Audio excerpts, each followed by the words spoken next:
പ്രിയപ്പെട്ട മക്കളെ, വളരെ ഗൗരവപൂർവ്വം ഞാൻ പറയുകയാ, പലിശ നിഷിദ്ധമാണ്, പലിശ നിഷിദ്ധമാണ്, പലിശ നിഷിദ്ധമാണ്. വെറും നിഷിദ്ധമല്ല, അല്ലാഹു റബ്ബുൽ ഇസ്സത്ത് വിശുദ്ധ ഖുർആൻ ശരീഫിലൂടെ രണ്ടിടത്ത് മാത്രമാണ് ഖുർആനിലൂടെ അല്ലാഹു പറയുന്നത്. അങ്ങനെയാണെങ്കിൽ അവർ അല്ലാഹുമായിട്ടും അവന്റെ റസൂലുമായിട്ടും യുദ്ധപ്രഖ്യാപനം നടത്തിക്കൊള്ളട്ടെ. അവര് യുദ്ധപ്രഖ്യാപനമാണ് നടത്തുന്നതെന്ന് പറഞ്ഞത് അതിലൊന്ന് പലിശയെ കുറിച്ചാണ്, മറ്റേ അല്ലാഹുവിന്റെ ഔലിയാക്കന്മാരോട് ബന്ധപ്പെട്ട കാര്യമാണ്. അപ്പോൾ പലിശയെ പറ്റി അല്ലാഹു ആ പലിശ വളരെ ഗൗരവമായിട്ട് യാ അയ്യുഹല്ലദീന ആമനൂ ലാ തഅകുലുർ റിബാ അദ്ആഫൻ മുളാഅഫതൻ വത്തഖുല്ലാഹ ലഅല്ലകും തുഫ്ലിഹൂൻ വത്തഖുന്നാർ അല്ലതി ഉഇദ്ദത് ലിൽ കാഫിരീൻ വഅതിഉല്ലാഹ വറസൂല ലഅല്ലകും തുർഹമൂൻ. അല്ലാഹു ഖുർആനിലൂടെ പറയുകയാ, പലിശയിൽ നിന്ന് നിങ്ങൾ പലിശ തിന്നരുതേ, നിങ്ങൾ പലിശ തിന്നരുതേ എന്ന് പറഞ്ഞിട്ട് പടച്ചവൻ പറയുന്നു വത്തഖുന്നാർ അല്ലതി കാഫിരീങ്ങൾക്ക് വേണ്ടി അല്ലാഹു ഉണ്ടാക്കിയിട്ടുള്ള നരകത്തെ തൊട്ട് നിങ്ങൾ സൂക്ഷിക്കണേ. പലിശ അത് വാങ്ങൽ മാത്രമല്ല സഹോദരന്മാരെ തെറ്റുള്ളത്, പലിശ കൊടുക്കലും തെറ്റാണ്. ആകിലുർ റിബാ വമൂകിലുഹു വകാതിബുഹു വശാഹിദുഹു കുല്ലുഹും ഫിന്നാർ. നബിയുനാ റസൂലുള്ളാഹി ലഅനല്ലാഹു ആകിലർ റിബാ വമൂകിലഹു വകാതിബഹു വശാഹിദഹു. നബിയുനാ റസൂലുള്ളാഹി الربا أشد من الزنا نبينا رسول الله. പലിശ തിന്നുന്നവൻ, പലിശ കൊടുക്കുന്നവൻ, പലിശയുടെ കണക്കെഴുതുന്നവൻ, പലിശയ്ക്ക് സാക്ഷി നിൽക്കുന്നവൻ എല്ലാവരും നരകത്തിലാണ്. അബ്ദുൽ നാസർ മഅദനി പ്രസംഗത്തിന് കൊഴുപ്പ് കൂട്ടാൻ വേണ്ടി പറയുന്ന കാര്യമാണെങ്കിൽ നിങ്ങൾക്കത് കാലത്തിന്റെ ചവറ്റുകൊട്ടയിലേക്ക് തള്ളിക്കളയാം. പക്ഷേ ജീവിതത്തിൽ ഒരിക്കൽ പോലും അസത്യം പറയാൻ വേണ്ടി നാവ് വളച്ചിട്ടില്ലാത്ത 1000 കൊല്ലം ജീവിച്ചിരുന്നെങ്കിലും ആ ചെഞ്ചുണ്ടുകളിൽ നിന്ന് സത്യമല്ലാത്തതൊന്നും ഒരിക്കലും പുറത്തേക്ക് വരുത്തിക്കാതെ സൂക്ഷിക്കുമായിരുന്ന സ്വാദിഖുൽ മസ്ദൂഖായ മുഹമ്മദ് മുസ്തഫ സല്ലല്ലാഹു അലൈഹി വസല്ലം പറയുകയാണ്, പലിശ കൊടുക്കലും തെറ്റാണ്. അപ്പോ ലോൺ എടുക്കലോ നരകത്തിലാണ്, വണ്ടി CC ഇട്ടെടുത്തിട്ട് CC അടയ്ക്കലോ നരകത്തിലാണ്.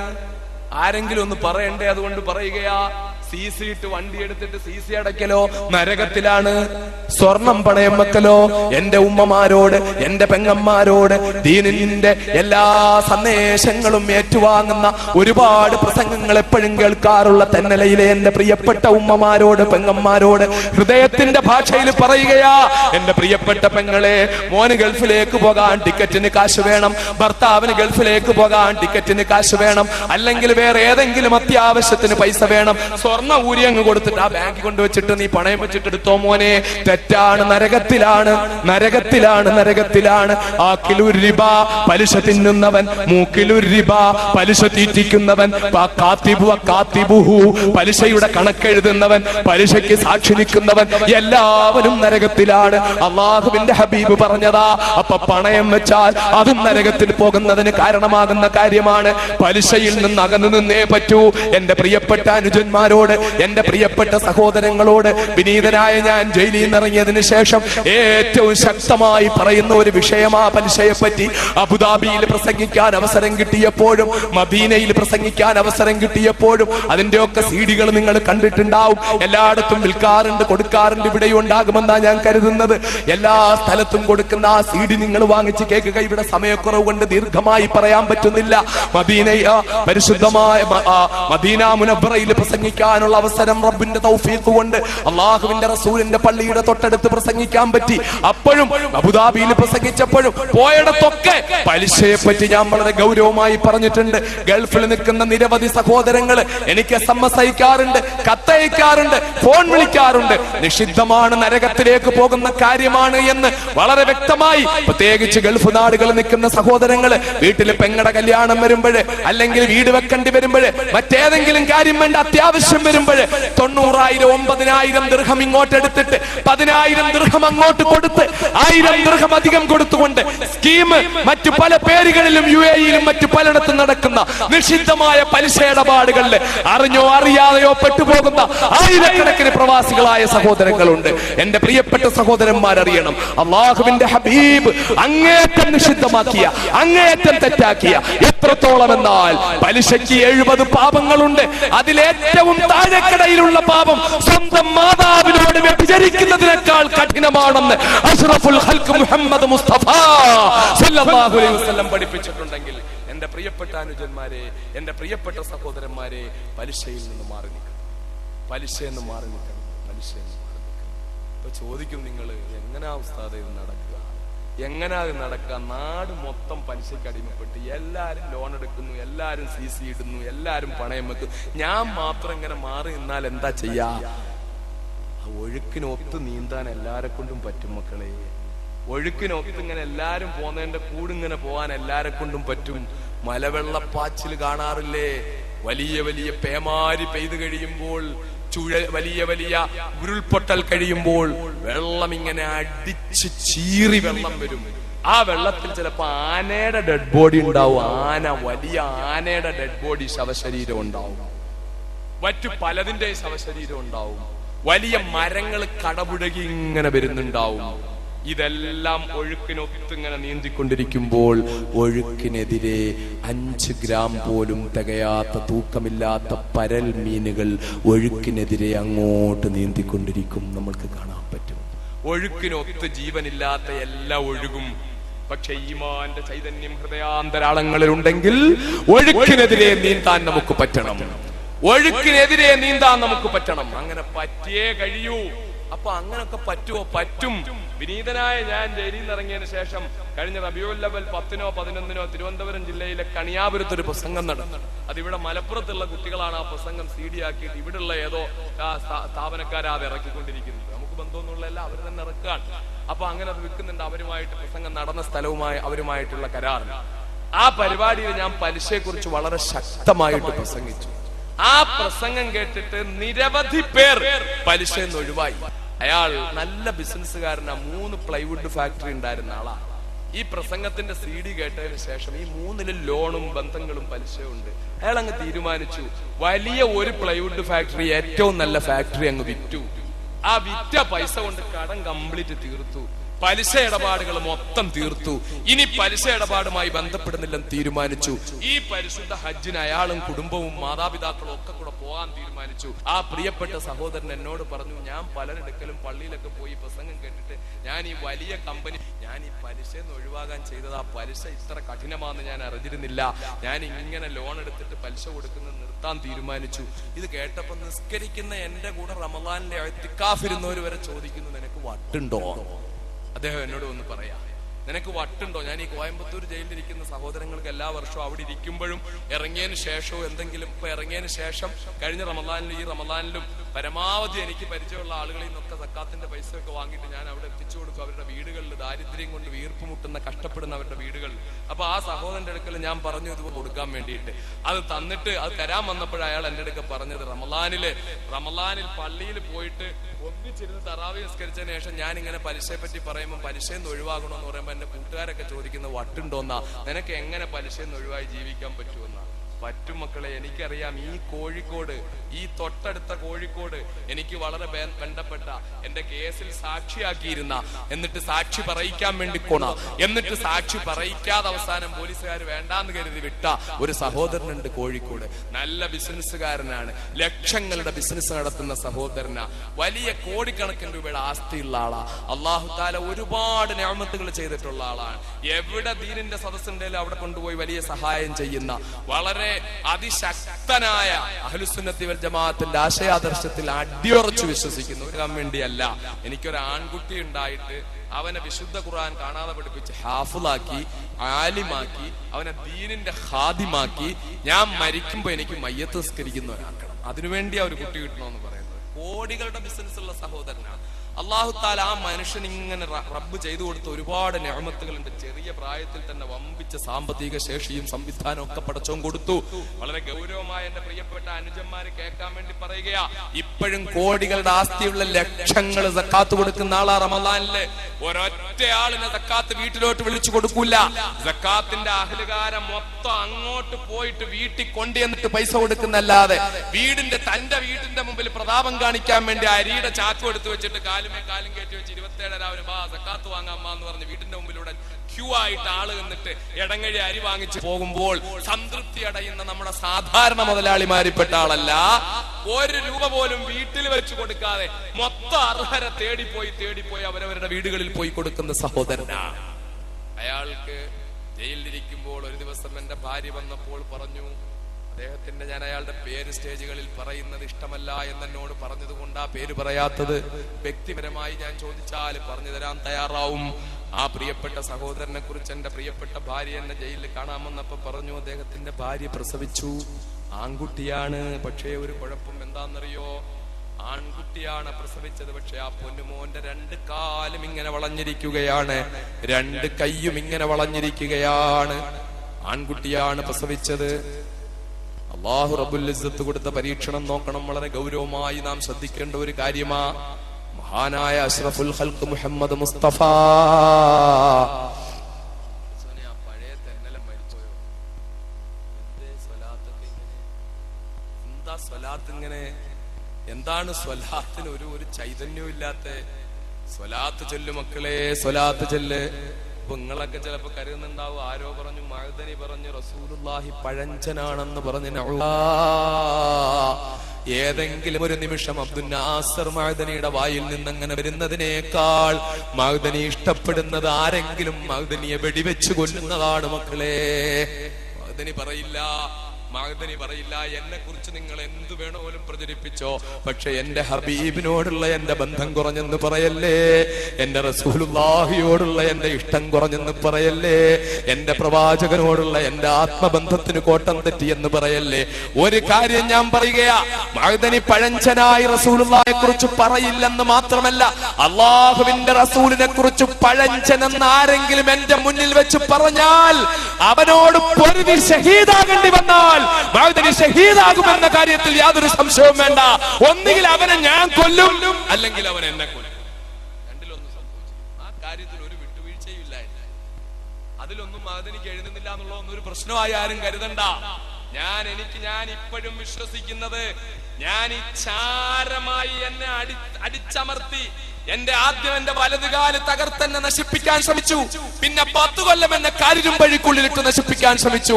എന്നിട്ടും എന്റെ റബ്ബ് ഒരു ഫീനിക്സ് പക്ഷിയെ പോലെ വീണ്ടും വീണ്ടും എന്നെ ഇങ്ങനെ മുകളിലേക്ക് കൊണ്ടുവരുന്നത്, എന്റെ റബ്ബെന്നെ എങ്ങനെ ഉയർത്തുന്നത് എന്റെ ഹബീബായ നബി മുഹമ്മദ് മുസ്തഫ സല്ലല്ലാഹു അലൈഹി വസല്ലം തങ്ങളുടെ ഹഖ് ജാഹ്. ഞാൻ എന്റെ ജീവിതത്തിൽ ആദ്യമായി ഞാൻ സമരം നടത്തിയത് ISS ഉണ്ടാക്കിയിട്ടല്ല, PDP ഉണ്ടാക്കിയിട്ടല്ല. നിങ്ങൾ അറിയണം, ജീവിതത്തിൽ ആദ്യമായി ഞാൻ ചെറുപ്പക്കാരെ സംഘടിപ്പിച്ചുകൊണ്ട് തെരുവിലിറങ്ങിയത് എന്റെ ഇവിടെ ഇരിക്കുന്ന പല സഹോദരങ്ങൾക്കും അറിയും. ഏതാനും നാളുകൾക്ക് മുമ്പ് മലപ്പുറം ഉൾപ്പെടെയുള്ള മലബാർ ജില്ലകളുടെ വികസനത്തിന്റെ പ്രശ്നത്തിലുള്ള ഗവൺമെന്റുകളുടെ ചിറ്റമ്മ നയം അവസാനിപ്പിക്കണമെന്ന് ആവശ്യപ്പെട്ടുകൊണ്ട് തിരുവനന്തപുരത്ത് ഞാനും എന്റെ പാർട്ടി നേതാക്കളും ഉപവാസം നടത്തുകയുണ്ടായി. ആ ഉപവാസ സമരത്തെ അഭിമുഖീകരിക്കാൻ വേണ്ടി കാഞ്ഞിരപ്പള്ളിയിലെ MLA, മുൻ കോട്ടയം ജില്ലാ കളക്ടറായിരുന്ന അൽഫോൻസ് കണ്ണന്താനം ആ ഉപവാസ സമരത്തെ അഭിവാദ്യം ചെയ്യാൻ വേണ്ടി അവിടെ വരികയുണ്ടായി. അയാൾ അന്ന് പറഞ്ഞ ഒരു കാര്യം ഞാൻ പറയുന്നത്, വീഡിയോ പിടിച്ചു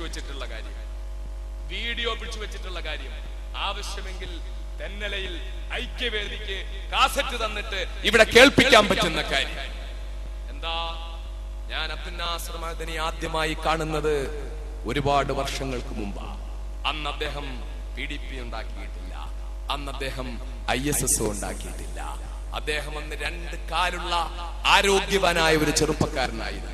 അദ്ദേഹം കുറെ ചെറുപ്പക്കാരുമായിട്ട് ഒരു റാലി നടത്തിയിട്ട് ഞാൻ കളക്ടറായിരിക്കുമ്പോൾ കളക്ടറേറ്റിലെ എന്റെ ഓഫീസിലേക്ക് വന്നു. എന്നിട്ട് അദ്ദേഹം പറഞ്ഞു, CV ചെറിയാൻ എന്ന് പറയുന്ന ഒരാൾ മുഹമ്മദ് നബിയെ കുറിച്ച് കൊള്ളത്തലവൻ എന്നെഴുതിയ ഒരു പുസ്തകം മഹാത്മാഗാന്ധി യൂണിവേഴ്സിറ്റിയിൽ പഠിപ്പിക്കുന്നുണ്ട്. പല നിവേദനങ്ങളും നിങ്ങൾ അയച്ചിട്ടുണ്ട്, നിങ്ങൾ അത് പരിഗണിച്ചിട്ടില്ല. എന്നാൽ ഇപ്പോൾ ഞാൻ പറയുകയാ, ആയിരക്കണക്കിന് ചെറുപ്പക്കാരുമായിട്ടാണ് ഞങ്ങൾ വന്നിട്ടുള്ളത്. ഒന്നുകിൽ ആ പുസ്തകം ഇപ്പോൾ നിരോധിക്കണം, അതല്ലെന്ന് വരികിൽ മറ്റെന്താ ഇവിടെ നടക്കുന്നത് നിങ്ങൾ അഭിമുഖീകരിക്കണം. ഒരു സിംഹക്കുട്ടിയെ പോലെ എന്റെ മുറിയിലേക്ക് കയറി വന്നിട്ട് ആ പുസ്തകം നിരോധിക്കണമെന്ന് പറഞ്ഞപ്പോൾ അപ്പൊ തന്നെ ഞാൻ പേപ്പർ എഴുതി നിരോധന ഉത്തരവിട്ടു. ആ പുസ്തകം നിരോധിച്ചുകൊണ്ട് ഞാൻ എഴുതി എന്ന് അൽഫോൻസ് കണ്ണന്താനം എന്ന ഡൽഹി ഡെവലപ്മെന്റ് അതോറിറ്റി ഡൽഹിയിലെ ക്ഷുഭിതനായ IAS കാരനായി ഡൽഹിയിൽ ചലനം സൃഷ്ടിച്ച അൽഫോൻസ് കണ്ണന്താനം എന്ന കോട്ടയം ജില്ലാ കളക്ടർ അടുത്ത സമയത്ത് പറയുകയുണ്ടായി. ഞാൻ എന്റെ ജീവിതത്തിൽ ആദ്യമായിട്ട് കോട്ടയം ജില്ലയിലെയും കൊല്ലം ജില്ലയിലെയും മുസ്ലിം ചെറുപ്പക്കാരെ സംഘടിപ്പിച്ചുകൊണ്ട് ആദ്യമായി ഞാൻ തെരുവിലിറങ്ങി മുദ്രാവാക്യം മുഴക്കിയത് എന്റെ ഹബീബ്, എന്റെ ജീവന്റെ തുടിപ്പായ കരളിന്റെ കാതലായ അഷ്റഫുൽ ഖൽഖ് മുഹമ്മദ് മുസ്തഫ സല്ലല്ലാഹു അലൈഹി വസല്ലം തങ്ങളെ പറ്റി കൊള്ളത്തലവൻ എന്ന് മഹാത്മാഗാന്ധി യൂണിവേഴ്സിറ്റിയിൽ പഠിപ്പിക്കാൻ എഴുതിയ പുസ്തകം, ആ പുസ്തകം നിരോധിക്കണമെന്ന് ആവശ്യപ്പെട്ടുകൊണ്ടാ ഞാൻ ആദ്യമായി സമരം നടത്തിയത്. എന്റെ റസൂലുള്ളാഹിയുടെ പേരിലാണ് ഞാൻ ആദ്യം തെരുവിലിറങ്ങിയത്. ഇന്നും ഞാൻ പറയുകയാ, നിങ്ങൾ വേണേ വെല്ലുവിളിച്ചോളൂ, ഇന്നും ഞാൻ പറയുകയാ, അല്ലാഹുവിന്റെ ഹബീബിനെതിരെ എവിടെന്നെങ്കിലും ഒരു ആക്ഷേപം ഉണ്ടായാൽ പലരും ചിലപ്പോ പ്രസ്താവന ഇറക്കിയേക്കും, ചിലപ്പോ സമ്മേളനത്തിൽ പ്രസംഗിച്ചേക്കും. പക്ഷേ എന്റെ ഈ ദുർബലമായ ശരീരത്തോടും കായികമായി അതിനെ നേരിടാൻ ഉള്ള ചങ്കുറപ്പനിക്കുണ്ട്. അതിന്റെ പേരിൽ ഷഹീദാകേണ്ടി വന്നാലും ഞാൻ തയ്യാറാകുമെന്ന കാര്യത്തിൽ ആർക്കും സംശയം വേണ്ട. എന്റെ റസൂലുള്ളാഹിക്കെതിരെയുള്ള ഒരു പരാമർശവും ഒരിക്കലും ഈ റബീഉൽ അവ്വൽ 12 ജയിലിൽ നിന്ന് ഇറങ്ങിയിട്ടുള്ള ആദ്യത്തെ നബിദിനത്തിന് ഞാൻ പ്രസംഗിച്ച നിരവധി വേദികളിൽ ഞാൻ ഏറ്റവും ശക്തമായി എടുത്തുന്നയിച്ചത് എന്റെ ഹബീബിനെ ആക്ഷേപിച്ചുകൊണ്ടിറങ്ങിയ കാർട്ടൂണിനെ പറ്റിയാ. ആ കാർട്ടൂണിനെ പറ്റിയാ. ഡെൻമാർക്കിൽ എന്റെ ഹബീബിന്റെ തലപ്പാവിൽ ബോംബ് വെച്ച് കെട്ടിക്കൊണ്ട് ഉള്ള കാർട്ടൂൺ വരച്ചതിനെ പറ്റിയാ ഞാൻ ശക്തമായി പ്രസംഗിച്ചിട്ട് ആരാണ് അല്ലാഹുവിന്റെ റസൂൽ എന്ന് ഞാൻ പ്രസംഗിച്ചത്. എന്റെ പ്രിയപ്പെട്ട സഹോദരങ്ങളെ, ഒരു ഘട്ടത്തിലും മഅ്ദനിയുടെ ചിന്തയുടെ ഒരറ്റത്ത് പോലും അല്ലാഹുവിന്റെ ഹബീബിന്, ആ ഹബീബിനോടുള്ള മതിപ്പ് എനിക്കിപ്പോഴും ഞാൻ ഓർക്കുന്നു. ഞാൻ മുട്ടയ്ക്കാവിലെ പള്ളി ദർസിൽ പഠിക്കുന്ന സമയത്ത് വിനീതനായ ഞാൻ തിരുവനന്തപുരം ജില്ലയിൽ ഒരു പ്രസംഗത്തിന് വേണ്ടി പോയി. ആ സ്റ്റേജിൽ ഞാൻ പ്രസംഗിക്കുമ്പോൾ ആ പരിപാടി ഉദ്ഘാടനം ചെയ്തത് അന്നത്തെ പാളയ ഇമാമാണ്. അദ്ദേഹം പ്രസംഗം കഴിഞ്ഞങ്ങ് പോയി. അദ്ദേഹത്തിന്റെ പ്രസംഗത്തിൽ അദ്ദേഹം പറഞ്ഞു, അദ്ദേഹം ഓരോരുത്തരെ ഇങ്ങനെ ഉപമിച്ചിട്ട് പറഞ്ഞു, റസൂലുള്ളാഹി ഗാന്ധിയേക്കാൾ മേലെയാണ്, റസൂലുള്ളാഹി ഗാന്ധിയേക്കാൾ മേലെയാണ്, റസൂലുള്ളാഹി മാർക്സിനേക്കാൾ മേലെയാണ്. ഓരോരുത്തരെ പലരെയും പറഞ്ഞിട്ട് ഇവരെയൊക്കെക്കാൾ മേലെയാന്ന് പറഞ്ഞു പ്രസംഗിച്ചു. ഞാൻ ഓർത്തു പോവുകയാണ് ഇപ്പോഴേ. ആ റസൂലുള്ളാഹി സ്വല്ലല്ലാഹു അലൈഹി വസല്ലം തങ്ങളെ പറ്റി അങ്ങനെ പ്രസംഗിച്ചു കഴിഞ്ഞിട്ട് അങ്ങ് ഇറങ്ങിപ്പോയപ്പോൾ, പ്രസംഗം കഴിഞ്ഞിട്ട് അങ്ങ് ഇറങ്ങി അദ്ദേഹം അങ്ങ് പോയി. തൊട്ടടുത്ത് വക്കം റഷീദ് എന്ന് പറഞ്ഞിട്ട് അടുത്ത സമയത്ത് അയാൾ മരിച്ചുപോയി, ഒരു കോൺഗ്രസിന്റെ നേതാവ് പിന്നെ പ്രസംഗിക്കാൻ കയറി. അദ്ദേഹം കുറെയൊക്കെ ഇങ്ങനെ പറഞ്ഞുകൊണ്ട് എന്തൊക്കെയോ വിവരക്കേടുകൾ പറഞ്ഞിട്ട് ലാസ്റ്റ് പറഞ്ഞു, കാര്യമൊക്കെ ശരി തന്നെ, നമ്മൾ നബിദിനത്തിലൊക്കെ ഉള്ളേ, പക്ഷെ ഗാന്ധിയെക്കാളും മഹാനാണ് മുഹമ്മദ് നബി എന്ന് പറഞ്ഞാൽ അതെനിക്ക് അംഗീകരിക്കാൻ ബുദ്ധിമുട്ടുണ്ട്. അദ്ദേഹം ആരായത് പറയുന്നേ? റഷീദ് എന്ന് പറയുന്ന മുസൽമാനായ രാഷ്ട്രീയക്കാരൻ പറയുകയാണ്, മുഹമ്മദ് നബി ഗാന്ധിയെക്കാളും മേലെയാന്ന് പറഞ്ഞാൽ എനിക്കത് അംഗീകരിക്കാൻ ബുദ്ധിമുട്ടെന്ന് പറഞ്ഞിട്ട് ഇയാൾ ഗാന്ധിയുടെ കുറെ ചരിത്രമൊക്കെ പറഞ്ഞിട്ട് ഇയാളും അങ്ങ് ഇറങ്ങിപ്പോകാൻ പോയി. അന്ന് നല്ല ആരോഗ്യമുള്ള സമയമാണ്, നല്ല ചുറുചുറുക്കുള്ള സമയം. ഇയാളെ ഞാൻ ഈ സദസ്സ് വലിയ ഇതുപോലത്തെ അല്ലെങ്കിലും ഒരു നല്ല സദസ്സുണ്ട്, ആ സദസ്സിന്റെ മുമ്പിൽ വെച്ച് ഞാൻ ഇയാളുടെ കയ്യിൽ പിടിച്ചിട്ട് ഇരിക്കാൻ പറഞ്ഞോളൂ, അവിടെ ഇരിയടോന്ന് പറഞ്ഞ അവിടെ പിടിച്ചിരിക്കും. എന്നിട്ട് ഞാൻ അയാളോട് പ്രസംഗിച്ച് കേൾപ്പിച്ചു, റസൂലുള്ളാഹി ആരാ, ഗാന്ധി ആരാ. ഞാൻ പ്രസംഗിച്ച് കേൾപ്പിച്ചു. ഞാൻ അയാളോട് ചോദിച്ചു, ഓരോന്ന് എണ്ണി എണ്ണി എണ്ണി ഞാൻ ചോദിച്ചു. ലാമാർട്ടിൻ തോമസ് കാർലൈൻ പറഞ്ഞ prophet Muhammad is the glorious light of the world എന്ന മഹാനായ റസൂലുള്ളാഹിയെ കുറിച്ച് തോമസ് കാർലൈനെ പോലുള്ള ആൾ പറഞ്ഞത്, പ്രവാചകൻ, പ്രബോധകൻ, സ്ത്രീ വിമോചകൻ, 20 ഭൗതിക സാമ്രാജ്യത്തിന്റെയും ഒരു ആത്മീയ സാമ്രാജ്യത്തിന്റെയും സംസ്ഥാപകൻ, മനുഷ്യ മാഹാത്മ്യത്തിന്റെ എല്ലാ അളവുകോലും വെച്ച് പരിശോധിച്ചു നോക്കിയാൽ നാം അറിയാതെ ചോദിച്ചു പോകും, is there any man greater than he? മുഹമ്മദിനേക്കാൾ മഹാനായ ഒരു മനുഷ്യൻ പ്രപഞ്ചത്തിലുണ്ടോ? No man is greater than he. മുഹമ്മദിനേക്കാൾ മഹാനായ ഒരു മനുഷ്യൻ പ്രപഞ്ചത്തിലില്ല എന്ന് ലാമാർട്ടിൻ പറഞ്ഞത്, അല്ലാഹുവിന്റെ റസൂലിനെ കുറിച്ച് പറഞ്ഞ 10-30 പേരുടെ പ്രവാചകനെ കുറിച്ച് പറഞ്ഞ ഓരോ കാര്യങ്ങളും പറഞ്ഞു കേൾപ്പിച്ചു കൊടുത്തിട്ട് അയാളോട് ഞാൻ ചോദിച്ചു. അയാൾ ഇരുന്ന് ദഹിച്ചു ഉരുകി നാശമായി അവസാനം അവിടെ പോയി. ഇപ്പോഴും അൽഹംദുലില്ലാ ജയിലിലൊക്കെ പോയിട്ട് വന്നതാണെങ്കിലും എന്റെ റസൂലുള്ളാഹിയെ കുറിച്ച് എന്റെ മുന്നിൽ വെച്ച് ആരെങ്കിലും മോശമായി പറഞ്ഞാൽ, ഞാൻ കേൾക്കെ ആരെങ്കിലും മോശമായി പറഞ്ഞാൽ ഞാൻ മിണ്ടാതിരിക്കില്ല. എനിക്ക് എന്റെ ഹബീബ് എന്റെ ജീവന്റെ തുടിപ്പാണ്, എന്റെ ചങ്കിലെ ചോരയാണ്. എന്റെ പ്രിയപ്പെട്ട സഹോദരങ്ങളെ, എനിക്ക് എന്റെ ജീവിതത്തിലെ സന്തോഷം മൊത്തമതാ. ഞാൻ കാരിരുമ്പഴിക്കുള്ളിൽ കാരാഗ്രഹവാസം അനുഭവിക്കുമ്പോൾ എന്റെ മനസ്സിന് സമാധാനം നൽകിയത് എന്റെ ഹബീബിനോടുള്ള എന്റെ ബന്ധമല്ലാതെ മറ്റെന്താ? 4.5 കൊല്ലക്കാലം ഞാൻ മാതാപിതാക്കളെ കാണാതിരുന്നില്ലേ? ഭാര്യയെ മക്കളെ കാണാതിരുന്നില്ലേ? ആരെയും കാണാതെ 4.5 കൊല്ലം ഞാൻ ഇരിക്കേണ്ടി വന്നില്ലേ? അതികഠിനമായ വേദന, കാലിന്റെ വേദന, കാലിന്റെ നരമ്പുകളൊക്കെ രാത്രിയാകുമ്പോൾ ഡയബറ്റിക് എന്ന രോഗം, ഡയബറ്റിക് ന്യൂറോപ്പതിയായിട്ട് നരമ്പൊക്കെ ഇങ്ങനെ തെളിഞ്ഞു വന്നിട്ട് ആ തെളിഞ്ഞു വരുന്ന നരമ്പുകൾക്ക് അതികഠിനമായ വേദനയായിട്ട് ഇരിക്കാനും പറ്റൂല, നിൽക്കാനും പറ്റൂല. എന്തൊരവസ്ഥയാ നിങ്ങളൊന്ന് ഓർത്ത് നോക്കി. എനിക്ക് സംസാരിക്കാൻ എന്റെ കൂടെ ഒരൊറ്റ കുഞ്ഞില്ല. വേദന എടുത്തിട്ട് ഉറക്കം വരുന്നോ? റെസ്റ്റിൽ എന്ന ഗുളിക 1/2 തന്നു നോക്കി ഡോക്ടർ, 1 തന്നു നോക്കി, 2 തന്നു നോക്കി. എന്നിട്ട് പിന്നെ ഡയസീപാം എന്ന് പറഞ്ഞ് ഭ്രാന്തന്മാർക്ക് കൊടുക്കുന്ന ഒരു ഗുളികയുണ്ട് ഉറങ്ങാൻ വേണ്ടിയിട്ട്, അത് തന്നു നോക്കി. ഇതൊക്കെ കഴിച്ചിട്ടും എനിക്ക് ഉറക്കം വരുന്നില്ല. ഉറക്കം വരാത്ത രാത്രികളാണ് എന്റേത്, ഉറക്കം വരാത്ത രാത്രികളാണ് എന്റേത്. ഞാനാകെ വേദനിച്ചു. എന്താ ചെയ്യുക? ഇരിക്കാൻ പറ്റുന്നില്ല, നിൽക്കാൻ പറ്റുന്നില്ല. ഞാനിതെന്റെ പ്രിയപ്പെട്ട സഹോദരങ്ങളോട് പറയുന്നത്, അബ്ദുന്നാസർമാദിന് ജയിലിൽ കിടന്ന് ഒരുപാട് വേദന സഹിച്ചു എന്ന് നിങ്ങൾ അറിയാൻ വേണ്ടിയല്ല, എന്റെ റബ്ബിനെ മുൻനിർത്തി പറയുകയാ. എനിക്ക് അങ്ങനെ ഒരു നീയത്തില്ല. ഞാനിത് പറയുന്നത് എന്റെ ഹബീബിനോടുള്ള എന്റെ ഹൃദയബന്ധം എനിക്കത് എത്രത്തോളം ആശ്വാസം നൽകിയിട്ടുണ്ടെന്ന് അറിയിക്കാൻ വേണ്ടിയാ.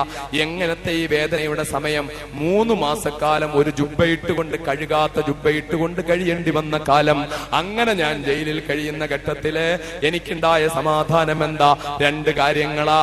ഒന്ന്, ഞാൻ എന്റെ അള്ളാഹുവിന്റെ, എനിക്ക് ഈ വേദന അങ്ങ് തുടങ്ങിക്കഴിഞ്ഞപ്പോൾ എന്റെ സഹതടവുകാരോട് ഞാൻ പറഞ്ഞു, അള്ളാഹുവിന്റെ ഹബീബിന്റെ ആ പച്ചക്കുബ്ബയുടെ ഒരു ഫോട്ടോ എനിക്ക് കൊണ്ട് തരുമോ ആരെങ്കിലും? എങ്ങനെങ്കിലും അതൊന്ന് അകത്തെത്തിക്കുമോ? അല്ലുമ്മക്കാരായ തടവുകാരാ, അവരൊക്കെ നല്ല കടുത്ത വഹാബി കുട്ടികളാ.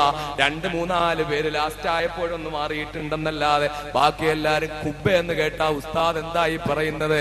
ഇവിടുത്തെ ഷിർക്കല്ല അവിടുത്തെ ഷിർക്ക്.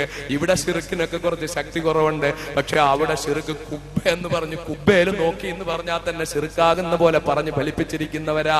ഒരിക്കൽ പോലെ ഇവിടത്തെ മുജാഹിദ് പള്ളികളിലെ ഖുതുബയ്ക്ക് ഉറക്ക ദുആ ചെയ്യാറുണ്ടെന്നാ എന്റെ വിശ്വാസം. ഞാൻ ജുമായിക്ക് കൂടിയിട്ടില്ല, എന്നാലും അങ്ങനെ ഞാൻ കരുതുന്നത്. പക്ഷെ അവിടെ ഖുതുബായിക്ക് പോലും ആമീൻ പറയില്ല, ഖുതുബായിക്ക് പോലും ദുആ ചെയ്യില്ല. അങ്ങനെയുള്ള കടും മുജാഹിദുകൾ, ചിന്താഗതിക്കാരായ ആളുകളാ. ആ കുട്ടികളുടെ അടുക്കലാ ഞാൻ പറയുന്നത്, കഅബാലയത്തിന്റെ റൗള ഷരീഫിന്റെ ഒരു ഫോട്ടോ കൊണ്ടുവരാൻ. പലരും അത് പറഞ്ഞിട്ട് തമാശ പോലെ വിട്ടു. ഒരിക്കൽ ഒരാളെ വിളിച്ചു വളരെ ഗൗരവമായി പറഞ്ഞു, എനിക്ക് റൗള ഷരീഫിന്റെ ഒരു ഫോട്ടോ വേണം. ആ ഫോട്ടോ കൊണ്ടുവന്നു. ആ പച്ചക്കുബ്ബയുടെ ഫോട്ടോ ഞാൻ എന്റെ ജയിലിന്റെ ഭിത്തിയിൽ അങ്ങ് ഒട്ടിച്ചു. എന്നിട്ട് ഈ രാത്രികളിൽ ഞാൻ ആ കുബ്ബയിലേക്ക്, ആ കുബ്ബയുടെ ഫോട്ടോയിലേക്ക് നോക്കിക്കൊണ്ട് എന്റെ കൽബിനെ ഞാൻ ഈന്തപ്പന കുലകളുടെയും മുന്തിരിപ്പൂവള്ളികളുടെയും ശീതളച്ചായൽ പരിലസിക്കുന്ന മദീന മുനവ്വറയിൽ അന്ത്യവിശ്രമം കൊള്ളുന്ന ലോകത്തെ കോടാനുകോടി വിശ്വാസികളുടെ ജീവന്റെ തുടിപ്പായ, കരളിന്റെ കാതലായ, ചങ്കിലച്ചോരയായ അഷ്റഫുൽ ഖൽഖ് മുഹമ്മദ് മുസ്തഫ സല്ലല്ലാഹു അലൈഹി വസല്ലം തങ്ങൾ പോരാ മക്കളെ, സ്വലാത്ത് ചൊല്ലിച്ചേ ഞാൻ ഈ സ്റ്റേജിൽ നിന്ന് ഇറങ്ങുള്ളൂ. അതല്ല ഇനി 10 ആയാലും 12 ആയാലും സ്വലാത്ത് ചൊല്ലിക്കാതെ സ്റ്റേജിൽ നിന്ന് ഞാൻ പോകൂല. ഉറക്ക സ്വലാത്ത് ചൊല്ലു മക്കളെ. മൽഹറുൽ അത്തമായ റസൂലുള്ളാഹി. പോരാ, ഈ ആയിരങ്ങൾ ഇവിടെ ഒരുമിച്ച് കൂടിയത് ഈ തെന്നലയിൽ ഇതുവരെ ഇങ്ങനെ ഒരു പ്രസംഗം ഞാൻ 2 വട്ടം നടത്തിയെങ്കിലും ഇത്ര വലിയൊരു കൂട്ടത്തോട് ഞാൻ പ്രസംഗിച്ചിട്ടില്ല. ഞാൻ വരുമ്പോൾ കിലോമീറ്ററുകൾ അപ്പുറത്ത് നിന്ന് ബസ്സുകളും ലോറികളും ബൈക്കുകളും ഇങ്ങനെ കിടക്കുകയാ. വന്നുകൂടിയ ആയിരങ്ങൾ ഇങ്ങനെ വാഹനങ്ങൾ നീണ്ടു നിവർന്ന് കിടക്കുകയാ. ഞാൻ എന്റെ മനസ്സിന്റെ അങ്ങേയറ്റത്തെ സന്തോഷത്തോടെ പറയുകയാ, ഈ സദസ്സിൽ നാം ചൊല്ലുന്ന സ്വലാത്ത് ഇത് ചെറിയ കാര്യമല്ല. ഇവിടുന്ന് ഒരു ദിക്ർ ചെല്ലുന്നതിന് പോലും അതിന്റെ ഇഖ്ലാസ് കൊണ്ടേ കൂലി കിട്ടുകയുള്ളൂ. മറ്റോരോന്നും അങ്ങനെയാ. പക്ഷേ ഇവിടെ ഇരുന്നു കൊണ്ടൊരു സ്വലാത്ത് ചൊല്ലിയാൽ, ഒരു സ്വലാത്ത് ചൊല്ലിയാൽ എന്റെ പ്രിയപ്പെട്ട സഹോദരന്മാർ ഓർക്കണം, വെറുതെ ഒരു സ്വലാത്ത് സല്ലല്ലാഹു അലാ മുഹമ്മദ് സല്ലല്ലാഹു അലൈഹി വസല്ലം, അതല്ലെങ്കിൽ ഞാൻ റസൂലുള്ളാഹിന്റെ പേര് പറയുന്ന നിങ്ങൾ സ്വലാത്ത് ചെല്ലുന്ന തെന്നല എന്ന ഈ കുഗ്രാമത്തിൽ നിന്ന് ആ സ്വലാത്ത് അപ്പ തന്നെ അർശും കുർസും ലൗഹും ഖലമും എല്ലാം സ്പർശിച്ച് അല്ലാഹു റബ്ബുൽ ഇസ്സത്തിന്റെ തിരുസന്നിധിയിലെത്തുകയാ. 7 ആകാശത്തിന്റെ വാതിലുകളും തുറക്കുകയാ. എന്റെ പ്രിയപ്പെട്ട മക്കൾ, നിസാരമായി കാണരുത്, സ്വലാത്ത് നിസാരമായി കാണരുത്. ഇപ്പൊ ഒരു സ്വലാത്ത് ഇവിടെ നിന്ന് ചൊല്ലിയാൽ അള്ളാന്റെ ഹബീബ് പറയുന്നതാ, എന്റെ മേൽ ആരൊരു സ്വലാത്ത് ചൊല്ലുന്നോ അള്ളാഹു അവന്റെ മേൽ 10 സ്വലാത്ത് ചൊല്ലുന്നതാണ്. ഇവിടെ ഒരു സ്വലാത്ത് അങ്ങ് ചൊല്ലുന്നതോടെ റഹ്മത്തിന്റെ മലക്കുകൾ ആ സ്വലാത്ത് അങ്ങ് എത്തിച്ചു കൊടുക്കുകയാ. ആ സ്വലാത്ത് അങ്ങ് എത്തുന്നതോടുകൂടി അതോടുകൂടെ അല്ലാഹു റബ്ബുൽ ഇസ്സത്തിനോട് പറയുകയാ, തെന്നലയിലെ ഐക്യവേദിയുടെ ആഭിമുഖ്യത്തിൽ നടക്കുന്ന പരിപാടിയിലെ സ്വലാത്ത് ദാ റബ്ബിന്റെ മുന്നിൽ എത്തിക്കുന്നു. എത്തിക്കാതെ റബ്ബ് അറിയാത്തത് കൊണ്ടല്ല, അത് അള്ളാഹു വെച്ചിട്ടുള്ള ഹിക്മത്തുകളാണ്. നമ്മൾ അതിലേക്ക് കടക്കണ്ട. അങ്ങനെ സ്വലാത്ത് അങ്ങ് എത്തിക്കഴിഞ്ഞാൽ അള്ളാഹു 10 നന്മ ചൊല്ലുകയാ. ഇവിടുന്ന് 10 സ്വലാത്ത് ചൊല്ലിയാൽ എഴുന്നേറ്റ് പോകുമ്പോ 100 നന്മയുമായിട്ടാ പോകുന്നത്. എന്റെ ഉമ്മമാര് കേൾക്കണം, എന്റെ പെങ്ങന്മാര് കേൾക്കണം. ഈ തെന്നലയിലെ കുഗ്രാമമായ തെന്നലയിലെ ഒരു കൊച്ചു കുടിലിനകത്ത്, ഒരു ചെറിയ മുറിക്കകത്ത് ഒരു മുഷിഞ്ഞ വസ്ത്രം ധരിച്ചു കൊണ്ടിരുന്ന ഒരു പാവപ്പെട്ട ഉമ്മ ചൊല്ലുകയാ, സല്ലല്ലാഹു അലാ മുഹമ്മദ് സല്ലല്ലാഹു അലൈഹി വസല്ലം. ഈ സ്വലാത്ത് അങ്ങ് ചൊല്ലിയാൽ അപ്പാ സ്വലാത്ത് റബ്ബിന്റെ മുന്നിൽ എത്തിക്കുകയാ. അള്ളാഹു തിരിച്ചു 10 നന്മ ചെയ്യുകയാ, 10 സ്വലാത്ത് ചെയ്യുകയാ. അതുകൊണ്ടും തീരുന്നില്ല. ഇവിടുന്ന് ചൊല്ലുന്ന സ്വലാത്ത് ആയിരക്കണക്കിന് കിലോമീറ്ററുകൾക്കപ്പുറത്ത് മദീന മുനവ്വറയിൽ അന്ത്യവിശ്രമം കൊള്ളുന്ന നമ്മുടെ ചങ്കില ചോരയായ ഹബീബായ പ്രാപഞ്ചിക രഹസ്യങ്ങളുടെ താക്കോൽ സൂക്ഷിപ്പുകാരനായ അഷ്റഫുൽ ഖൽഖ് മുഹമ്മദ് മുസ്തഫ സല്ലല്ലാഹു അലൈഹി വസല്ലം തങ്ങളുടെ തിരുമുന്നിലേക്ക് ആ സ്വലാത്ത് അങ്ങ് എത്തിക്കുകയാ. ആ സ്വലാത്ത് റസൂലുള്ളാഹിയുടെ മുന്നിൽ എത്തിച്ചിട്ട് പറയുകയാ, ഹബീബായ നബിയേ, കേരള ഇന്ത്യ മഹാരാജ്യത്തെ, കേരള സംസ്ഥാനത്തെ മലപ്പുറം ജില്ലയിലെ തെന്നല ഗ്രാമത്തിലെ ചെറ്റക്കൂരയിലെ ഇന്ന പെണ്ണ് ചൊല്ലിയ സ്വലാത്താണിത്, ഇന്ന പുരുഷൻ ചൊല്ലിയ സ്വലാത്താണിത്. ഈ സ്വലാത്ത് ഹബീബായ നബിയുടെ തിരുമുന്നിലെത്തിയാൽ എന്താണ് അവസ്ഥ മക്കളെ? അള്ളാന്റെ റസൂല് സലാം ചൊല്ലിയാൽ തിരിച്ചു നമ്മുടെ മേൽ സലാം പറയാതിരിക്കുമോ? റസൂലുള്ളാഹി സ്വലാത്ത് ചൊല്ലാതിരിക്കുമോ? എങ്ങനെ റസൂലുള്ള അങ്ങനെ ഇരിക്കും? അള്ളാഹുവിന്റെ ഹബീബാരാ, അള്ളാഹുവിന്റെ ഹബീബ് നടന്നു പോകുമ്പോൾ ചീഞ്ഞളിഞ്ഞ അഴുക്ക് റസൂലുള്ളാഹിയുടെ ദേഹത്തേക്ക് ഇട്ടുകൊടുത്ത പെണ്ണ്, അള്ളാഹുവിന്റെ ഹബീബിന്റെ പുറത്തേക്ക് വേസ്റ്റ് എറിഞ്ഞു കൊടുക്കുന്ന പെണ്ണ്, അള്ളാഹുവിന്റെ ഹബീബിന്റെ പുറത്തേക്ക് അഴുക്ക് വെള്ളം ഒഴിക്കുന്ന പെണ്ണ്, അള്ളാഹുവിന്റെ ഹബീബിന്റെ പുറത്തേക്ക് വീട് തൂക്കുന്ന വേസ്റ്റ് എല്ലാം കൂടി ഇട്ട് കൊടുക്കുന്ന പെണ്ണ്, എല്ലാ ദിവസവും ഈ അഴുക്ക് തന്റെ പൂമേനിയിൽ വന്ന് വീഴുമ്പോൾ ഏത് പുണ്യ പൂമേനിയിലാ അഴുക്ക് വന്ന് വീഴുന്നത്? ആകാശത്തെ സൃഷ്ടിക്കാൻ കാരണക്കാരനായ, ഭൂമിയെ സൃഷ്ടിക്കാൻ കാരണക്കാരനായ, അർശിനെ സൃഷ്ടിക്കാൻ കാരണക്കാരനായ, കുർസിനെ സൃഷ്ടിക്കാൻ കാരണക്കാരനായ അല്ലാഹു സൃഷ്ടിച്ച സൃഷ്ടികളിൽ ഏറ്റവും ഉത്തമമായ സൃഷ്ടിയായ ആ ഹബീബായ നബിയുടെ ശരീരത്തേക്കല്ലേ അഴുക്ക് വന്ന് വീഴുന്നത്? ആ അഴുക്ക് വന്ന് വീഴുമ്പോൾ അള്ളാന്റെ റസൂല് പുഞ്ചിരിച്ചുകൊണ്ട് നടന്നു പോകുന്ന ഒരു ദിവസം ഹബീബായ നബിയുടെ ശരീരത്തെ അഴുക്ക് വീഴുന്നില്ല. അള്ളാന്റെ റസൂല് ചോദിച്ചില്ലേ കൂടുള്ളവരോട്, എന്നെ എറിയാറുള്ള ആ പെണ്ണെവിടെ? എന്റെ ശരീരത്തേക്ക് അഴുക്ക് വീഴ്ത്താറുള്ള ആ പെണ്ണെവിടെ? അവൾക്ക് സുഖമില്ലാതെ കിടക്കുകയായ റസൂലല്ലാഹ്. ഇത് കേട്ടപ്പോൾ അവൾക്ക് സുഖമില്ലേ, എന്നാൽ അവിടെ പോയി അന്വേഷിക്കണമല്ലോ എന്ന് പറഞ്ഞ് ദിവസവും തന്റെ ശരീരത്തേക്ക് ചീഞ്ഞളിഞ്ഞ അഴുക്കുവാരി എറിഞ്ഞു കൊടുക്കുന്ന പെണ്ണിനെ ഒരു ദിവസം കാണാതിരുന്നപ്പോൾ അവളെ അന്വേഷിച്ച് അങ്ങോട്ട് പോയ അഷ്റഫുൽ ഖൽഖ് മുഹമ്മദ് മുസ്തഫ, തന്റെ പ്രിയപ്പെട്ട ഒരു സത്യവിശ്വാസി തന്റെ പേരിൽ ഒരു സ്വലാത്ത് ചൊല്ലിയാൽ അതിന് പ്രത്യഭിവാദ്യം ചെയ്യാതിരിക്കുമോ? തീർച്ചയായും ചെയ്യും മക്കളെ. അള്ളാഹുവിന്റെ ഹബീബ് തിരിച്ച് സ്വലാത്ത് ചൊല്ലും, റസൂലുള്ളാഹി തിരിച്ച് റബ്ബിനോട് ദുആ ചെയ്യും, അള്ളാഹുവിന്റെ റസൂൽ സലാം മടക്കും. അള്ളാഹുവിന്റെ ഹബീബ് ഓരോ സത്യവിശ്വാസിയും, ലോകത്തെ കോടാനുകോടി വിശ്വാസികള് ഒരു നബിക്കും കിട്ടാത്ത മഹത്വമല്ലേ അള്ളാന്റെ ഹബീബിന്റെ മഹത്വം? എന്താ? എവിടാ മക്കളെ മൂസാ നബിയുടെ ഖബറ്? എവിടാ ഈസാ നബിയുടെ ഖബറ്? എവിടാ ഇബ്രാഹിം നബിയുടെ ഖബറ്? ഏത് നബിയുടെ ഖബറിന്റെ അടുക്കലാ ആയിരങ്ങൾ, പതിനായിരങ്ങൾ, ലക്ഷങ്ങൾ സിയാറത്തിന് പോകുന്നത്? വെള്ളാരങ്കല്ല് പോലെ വെളുത്ത അമേരിക്കക്കാരനും കരിക്കട്ട പോലെ കറുത്ത ആഫ്രിക്കക്കാരനും എല്ലാവരും ആയിരങ്ങൾ, പതിനായിരങ്ങൾ, ലക്ഷങ്ങൾ അള്ളാഹുവിന്റെ ഹബീബിന്റെ അടുത്തല്ലാതെ വേറെ എവിടെങ്കിലും പോകുന്നുണ്ടോ? അള്ളാഹ്ക്ക് വേറെ നബിമാരില്ലാത്തത് കൊണ്ടായിരുന്നോ? ഒരു നബിയെയും അള്ളാഹു ഇങ്ങനെ ആദരിച്ചില്ലല്ലോ മക്കളെ. അള്ളാഹുവിന്റെ ഹബീബിന്റെ അടുക്കലല്ലേ ലക്ഷങ്ങൾ എത്തുന്നത്? അവിടെ ചെന്ന് പറയുന്ന ഓരോ സലാമും അള്ളാഹുവിന്റെ റസൂല് മടക്കുന്നുണ്ട് മക്കളെ, അള്ളാഹുവിന്റെ ഹബീബ് മടക്കുന്നുണ്ട്. യാതൊരു സംശയവും ആ കാര്യത്തിൽ ആർക്കും വേണ്ട. അള്ളാഹുവിന്റെ ഹബീബ് ജീവിച്ചിരിക്കുന്നുണ്ടോ? അബ്ദുൽ നാസർ മഅദനി അടിവരയിട്ടുകൊണ്ട് ആരുടെ മുന്നിലും അബ്ദുൽ നാസർ മഅദനിയും ഇവിടത്തെ അള്ളാഹുവിന്റെ ഹബീബിനെ സ്നേഹിക്കുന്ന മുഴുവൻ ആളുകളും സമ്മതിക്കുന്ന കാര്യമാ. അള്ളാഹുവിന്റെ റസൂല് ജീവിച്ചിരിക്കുകയാ, അള്ളാഹുവിന്റെ റസൂല് ജീവിച്ചിരിക്കുകയാ, അള്ളാഹുവിന്റെ ഹബീബ് ജീവി ജീവിച്ചിരിക്കുകയാ.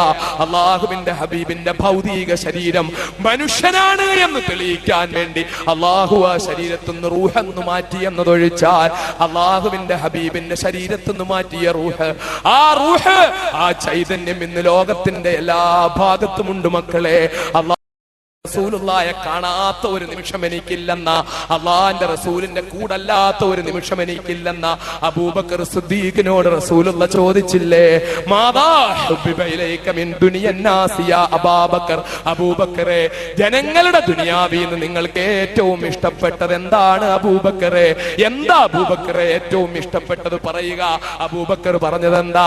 റസൂലുള്ളാഹിന്റെ കൂടെ കഴിയുന്ന അബൂബക്കർ, റസൂലുള്ളാഹിന്റെ കൂടെ ജീവിക്കുന്ന അബൂബക്കർ, റസൂലുള്ളാഹിന്റെ ചലന നിശ്ചലനാവസ്ഥകൾ മൊത്തം പിന്തുടരുന്ന അബൂബക്കർ, അള്ളാഹുവിന്റെ ഹബീബ് ഏറ്റവും ഇഷ്ടപ്പെടുന്ന അബൂബക്കർ. ആ അബൂബക്കറിനോട് ചോദിക്കുക, എന്താണ് ദുനിയാവിൽ ഏറ്റവും ഇഷ്ടപ്പെട്ടത്? റസൂലുള്ളാഹിന്റെ അടുത്ത് ഇങ്ങനെ കഴിയുമ്പോൾ, അള്ളാഹുവിന്റെ ഹബീബിന്റെ കൂടെ ഇങ്ങനെ ജീവിച്ചുകൊണ്ടിരിക്കുമ്പോൾ ചോദിക്കുക, എന്താ ദുനിയാവിൽ ഏറ്റവും ഇഷ്ടപ്പെട്ടത്? എന്താ ദുനിയാവിൽ ഇഷ്ടപ്പെട്ടത്? ഈന്തപ്പനത്തോട്ടമാണ് നബിയേ, ഒട്ടകക്കൂട്ടമാണ് നബിയേ, ദിനാറുകളും ദിർഹമുകളുമാണ് നബിയേ എന്ന് അബൂബക്കർ പറഞ്ഞില്ല. അബൂബക്കറിനോട് ചോദിച്ചു, എന്താണ് അബൂബക്കറെ ഏറ്റവും ദുനിയാവിൽ ഇഷ്ടമുള്ളത്? അന്നളിറതു ഇലാ വജ്ഹിക, അന്നളിറതു ഇലാ വജ്ഹിക വൽ ജുലൂസു ബൈന യദൈക വഇൻഫാഖു മാലി ലദൈക. ഇത് മൂന്നും എനിക്ക് ഏറ്റവും ഇഷ്ടപ്പെട്ടത്. റസൂലുള്ളാഹിയുടെ കൂടെ ജീവിക്കുക, അള്ളാഹിന്റെ റസൂൽ എല്ലാ മഹത്വവും കൽപ്പിച്ചു കൊടുത്ത് തിരുമുമ്പിൽ നിന്ന് മാറാതെ കഴിയുന്ന അബൂബക്കറിനോട് ചോദിക്കുന്നു, എന്താ ദുനിയാവിൽ ഏറ്റവും ഇഷ്ടപ്പെട്ടത്? അപ്പൊ എന്താ പറഞ്ഞേ? അന്നളിറതു ഇലാ വജ്ഹിക, അങ്ങയുടെ തിരുമുഖത്തേക്ക് ഇങ്ങനെ നോക്കിക്കൊണ്ടിരിക്കുക, അങ്ങയുടെ മുഖത്തേക്ക് ഇങ്ങനെ നോക്കിക്കൊണ്ടിരിക്കുക. വൽ ജുലൂസു ബൈന യദൈക, അങ്ങയുടെ മുമ്പിൽ ഇങ്ങനെ ഇരിക്കൽ. വഇൻഫാഖു മാലി ലദൈക, എന്റെ സ്വത്ത് മൊത്തം അങ്ങ് പറയുന്ന കാര്യത്തിന് വേണ്ടി ചെലവാക്കുക. ഇതാണ് എനിക്ക് ഏറ്റവും ഇഷ്ടപ്പെട്ടത്. അള്ളാന്റെ റസൂൽ അപ്പൊ തന്നെ ഇതിന് മൂന്നിനും ദുആ ചെയ്തു. ആ ദുആ ചെയ്തത് കൊണ്ട് തന്നെ ആരിഫീങ്ങളും ഔലിയാക്കളുമായ പണ്ഡിതന്മാർ പറയുന്നു, മഹാനായ അബൂബക്കർ സിദ്ദീഖ് റളിയല്ലാഹു അൻഹു റസൂലുള്ളാഹിയുടെ ഭൗതിക ശരീരം വേർപെട്ടു പോയെങ്കിലും അവസാന നിമിഷം വരെയും അബൂബക്കർ സിദ്ദീഖ് റസൂലുള്ളാഹിയുടെ മുശാഹദയിലായിരുന്നു. അല്ലാഹുവിന്റെ ഹബീബിനെ വിട്ട, ഹബീബിന്റെ സാന്നിധ്യത്തിൽ നിന്ന് വിട്ട ഒരു നിമിഷവും മരണം വരെ അബൂബക്കർ സിദ്ദീഖിന് ഉണ്ടായിട്ടില്ല. മരിച്ചതിന് ശേഷം ഉണ്ടായിട്ടില്ല. അവിടെ തന്നെ അള്ളാഹുവിന്റെ ഹബീബ് മുഹമ്മദ് മുസ്തഫ സല്ലല്ലാഹു അലൈഹി വസല്ലം, അള്ളാഹുവിന്റെ ഹബീബിനെ ഇഷ്ടപ്പെടുക, ഹബീബിനെ സ്നേഹിക്കുക, നബി സല്ലല്ലാഹു അലൈഹി വസല്ലം തങ്ങളെ സ്നേഹിക്കുക നമുക്ക് കിട്ടാവുന്ന ഏറ്റവും വലിയ സ്വത്താണ്. അള്ളാഹുവിന്റെ റസൂൽ സല്ലല്ലാഹു അലൈഹി വസല്ലം തങ്ങളുടെ പേരിൽ സ്വലാത്ത് ചൊല്ലിയാൽ അള്ളാഹുവിന്റെ റസൂൽ അപ്പം മടക്കും. ഒരൊറ്റ മുഅ്മിനും നിസ്കരിക്കുന്നില്ല അസ്സലാമു അലൈക അയ്യുഹൻ നബിയ്യു വറഹ്മത്തുള്ളാഹി വബറകാതുഹു എന്ന് പറഞ്ഞാലല്ലാതെ അള്ളാഹുവിന്റെ ഹബീബിന്റെ പേരിൽ കോടാനുകോടി മുഅ്മിനീങ്ങൾ ഏത് സമയത്ത് നിസ്കരിച്ചുകൊണ്ട് അസ്സലാമു അലൈക എന്ന് പറയുന്നു, അപ്പൊ തന്നെ റൗള ശരീഫ് പ്രത്യഭിവാദ്യം ചെയ്യുന്നുണ്ട്, വഅലൈക്കുമുസ്സലാം. കാര്യത്തിൽ ആർക്കും സംശയം വേണ്ട. അല്ലാഹുവിന്റെ ഹബീബ് സല്ലല്ലാഹു അലൈഹി വസല്ലം റസൂലുള്ളാഹിയുടെ പേരിൽ സ്വലാത്ത് അറിഞ്ഞ് ചൊല്ലിക്കും. ഡെയിലി ജീവിതത്തിൽ എനിക്ക് കിട്ടിയ ഏറ്റവും വലിയ സ്വത്താണ്. ഞാൻ അതാ പറഞ്ഞ അവിടുന്ന് ഇങ്ങനെ ആ കുബ്ബയുടെ ഫോട്ടോയിലേക്ക് ഇങ്ങനെ നോക്കും, എന്നിട്ട് ഈ വേദനയൊക്കെ ഞാനങ്ങ് മറക്കും. ഞാൻ തീരുമാനിച്ചു, എന്തായാലും എന്നെ ഇവിടുന്ന് പുറത്തേക്ക് ഇറക്കുന്ന പ്രശ്നമില്ല, എന്നാ പിന്നെ ഞാൻ ഇങ്ങനെ ഉറങ്ങാതെ ഈ വേദനയൊക്കെ സഹിച്ചിട്ട് ഒരേ ഇരിപ്പ് ഇങ്ങനെ ഇരുന്നാൽ ഈ വേദന സഹിച്ച് സഹിച്ച് സഹിച്ച് എന്റെ അവസ്ഥയൊക്കെ മാറിപ്പോവും. വേദനയുടെ അവസ്ഥയിൽ ഞാൻ ഒരു പക്ഷേ ഇങ്ങനെ ഇരുന്ന് എനിക്ക് നഷ്ടമായി പോവും. അതുകൊണ്ട് നഷ്ടം വരാൻ പാടില്ല എന്ന് തീരുമാനിച്ചു ഞാനങ്ങ് സ്വലാത്ത് ചെല്ലാൻ തുടങ്ങി. 4.5 വർഷം മുമ്പ്, ഇറങ്ങുന്നതിന് 4.5 വർഷം മുമ്പുള്ള കാര്യം പറയാം. ആ സ്വലാത്ത് എനിക്ക് ഒരുപാട് നേട്ടങ്ങൾ ഉണ്ടാക്കി. ആ സ്വലാത്ത് എനിക്ക് ഒരുപാട് നേട്ടങ്ങൾ ഉണ്ടാക്കി. എന്റെ ഹബീബ് സല്ലല്ലാഹു അലൈഹി വസല്ലം തങ്ങളുടെ പേരിൽ രാത്രികൾ മൊത്തം സ്വലാത്ത് ചൊല്ലിയപ്പോൾ ആ സ്വലാത്ത് അൽഹംദുലില്ലാഹ് എനിക്ക് വമ്പിച്ച ഒരുപാട് നേട്ടങ്ങൾ ഉണ്ടാക്കി. അതിലൊരു ചെറിയ നേട്ടമാ, ചെറുതെന്ന് പറഞ്ഞുകൂടാ. ഞാൻ ജയിലിൽ നിന്ന് ഇറങ്ങിയതിന് ശേഷം, ജയിലിൽ നിന്ന് ഇറങ്ങുന്നതിന് മുമ്പുള്ള കാര്യമായി പറയുന്നേ, എനിക്ക് ആദ്യമായിട്ട് തന്നെ പാസ്പോർട്ട് കിട്ടി. എനിക്ക് ജയിലിൽ പോകുന്നതിന് മുമ്പ് 92 ISS നിരോധിച്ചപ്പോ പിടിച്ചു വെച്ച പാസ്പോർട്ടാ. ആ പാസ്പോർട്ട് പിന്നെ എനിക്ക് കിട്ടുന്നത് ജയിലിൽ നിന്ന് ഇറങ്ങിയതിന് ശേഷം. പല പ്രാവശ്യം പാസ്പോർട്ടിന് വേണ്ടി ഞാൻ ശ്രമിച്ചിട്ടുണ്ട്, നടന്നിട്ടില്ല. ജയിലിൽ വെച്ചുള്ള എന്റെ ഏറ്റവും വലിയ ദുആ ആയിരുന്നു, പടച്ചവനെ എനിക്ക് എന്റെ ഹബീബിന്റെ അടുക്കൽ ഒന്ന് പോവാൻ നീ തൗഫീഖ് ചെയ്യണേ, എനിക്കൊന്ന് റൗളാ ഷരീഫിന്റെ മുന്നിലെത്താൻ നീ തൗഫീക്ക് ചെയ്യണേ. എന്റെ ആഗ്രഹം എന്റെ പടച്ചോൻ സാധിച്ചു. ചെറിയ തോതിലല്ല, വലിയ തോതിൽ തന്നെ സാധിച്ചു. വലിയ തോതിൽ തന്നെ സാധിച്ചു. വിനീതനായ ഞാന് ജയിലിൽ നിന്നിറങ്ങി. ആദ്യം തന്നെ അൽഹംദുലില്ലാ പാസ്പോർട്ട് കിട്ടി. UAE ഒന്ന് പോയി വന്നതിന് ശേഷം ഹജ്ജിന് പോയി. ഹജ്ജിന് പോകാൻ പോയപ്പോ എന്റെ നിയ്യത്ത് പോലെ തന്നെ എന്റെ റബ്ബെന്നെ സഹായിച്ചു. ഞാനിങ്ങനെ ജിദ്ദ ഇന്റർനാഷണൽ എയർപോർട്ടിന്റെ മുകളിൽ ഇന്ത്യൻ എയർലൈൻസിന്റെ ഫ്ലൈറ്റ്, അക്ബർ ട്രാവൽസിന്റെ ഹാജിമാരെയും കൊണ്ട് ഇങ്ങനെ കറങ്ങിക്കൊണ്ടിരിക്കുമ്പോൾ എന്റെ മനസ്സിങ്ങനെ പെടപെടയ്ക്കാ, പടച്ചവനെ ഞാൻ എങ്ങോട്ടായി ഇറങ്ങാൻ പോകുന്നത്? എന്റെ ഹബീബിന്റെ മണ്ണിലേക്ക്, നുബുവ്വത്ത് കിട്ടിയ മണ്ണിലേക്ക്, റിസാലത്തിന്റെ മണ്ണിലേക്ക്, പ്രവാചകന്റെ ജന്മം കൊണ്ട് അനുഗ്രഹീതമായ മണ്ണിലേക്ക്. ഇവിടെ ഇറങ്ങിക്കഴിഞ്ഞാൽ ഉംറ ചെയ്തതിന് ശേഷം എല്ലാരും പറയുന്നത് 10 ദിവസം ഒരാഴ്ചയൊക്കെ കഴിഞ്ഞേ മുത്തവ പാസ്പോർട്ട് തരുവുള്ളൂ. അപ്പൊ എനിക്ക് ഒരാഴ്ച സഹിക്കേണ്ടി വരുമോ? മക്കയിൽ ഞാൻ വന്നിട്ട് എന്റെ ഹബീബിന്റെ അടുത്തേക്കൊന്ന് പോകാൻ പറ്റാതെ ഒരാഴ്ച ഞാൻ ഇരിക്കേണ്ടി വരുമോ എന്നുള്ള വേദന എന്നെ അസ്വസ്ഥനാക്കി. പക്ഷെ ഞാനങ്ങ് ഇറങ്ങി. അൽഹംദുലില്ലാ എയർപോർട്ടിൽ എത്തിയപ്പോൾ ഞാൻ ഫ്ലൈറ്റിൽ നിന്ന് ഇറങ്ങുന്നതിന് മുമ്പ് തന്നെ വീൽ ചെയറിലായതുകൊണ്ട് ലിഫ്റ്റ് വന്നു. ലിഫ്റ്റിൽ കൂടെ താഴേക്ക് ഇറങ്ങിക്കഴിഞ്ഞപ്പോൾ ഇന്ത്യൻ എംബസിയുടെ ഉദ്യോഗസ്ഥന്മാർ എംബസിയുടെ വണ്ടിയായിട്ട് അവിടെ നിൽപ്പുണ്ട്.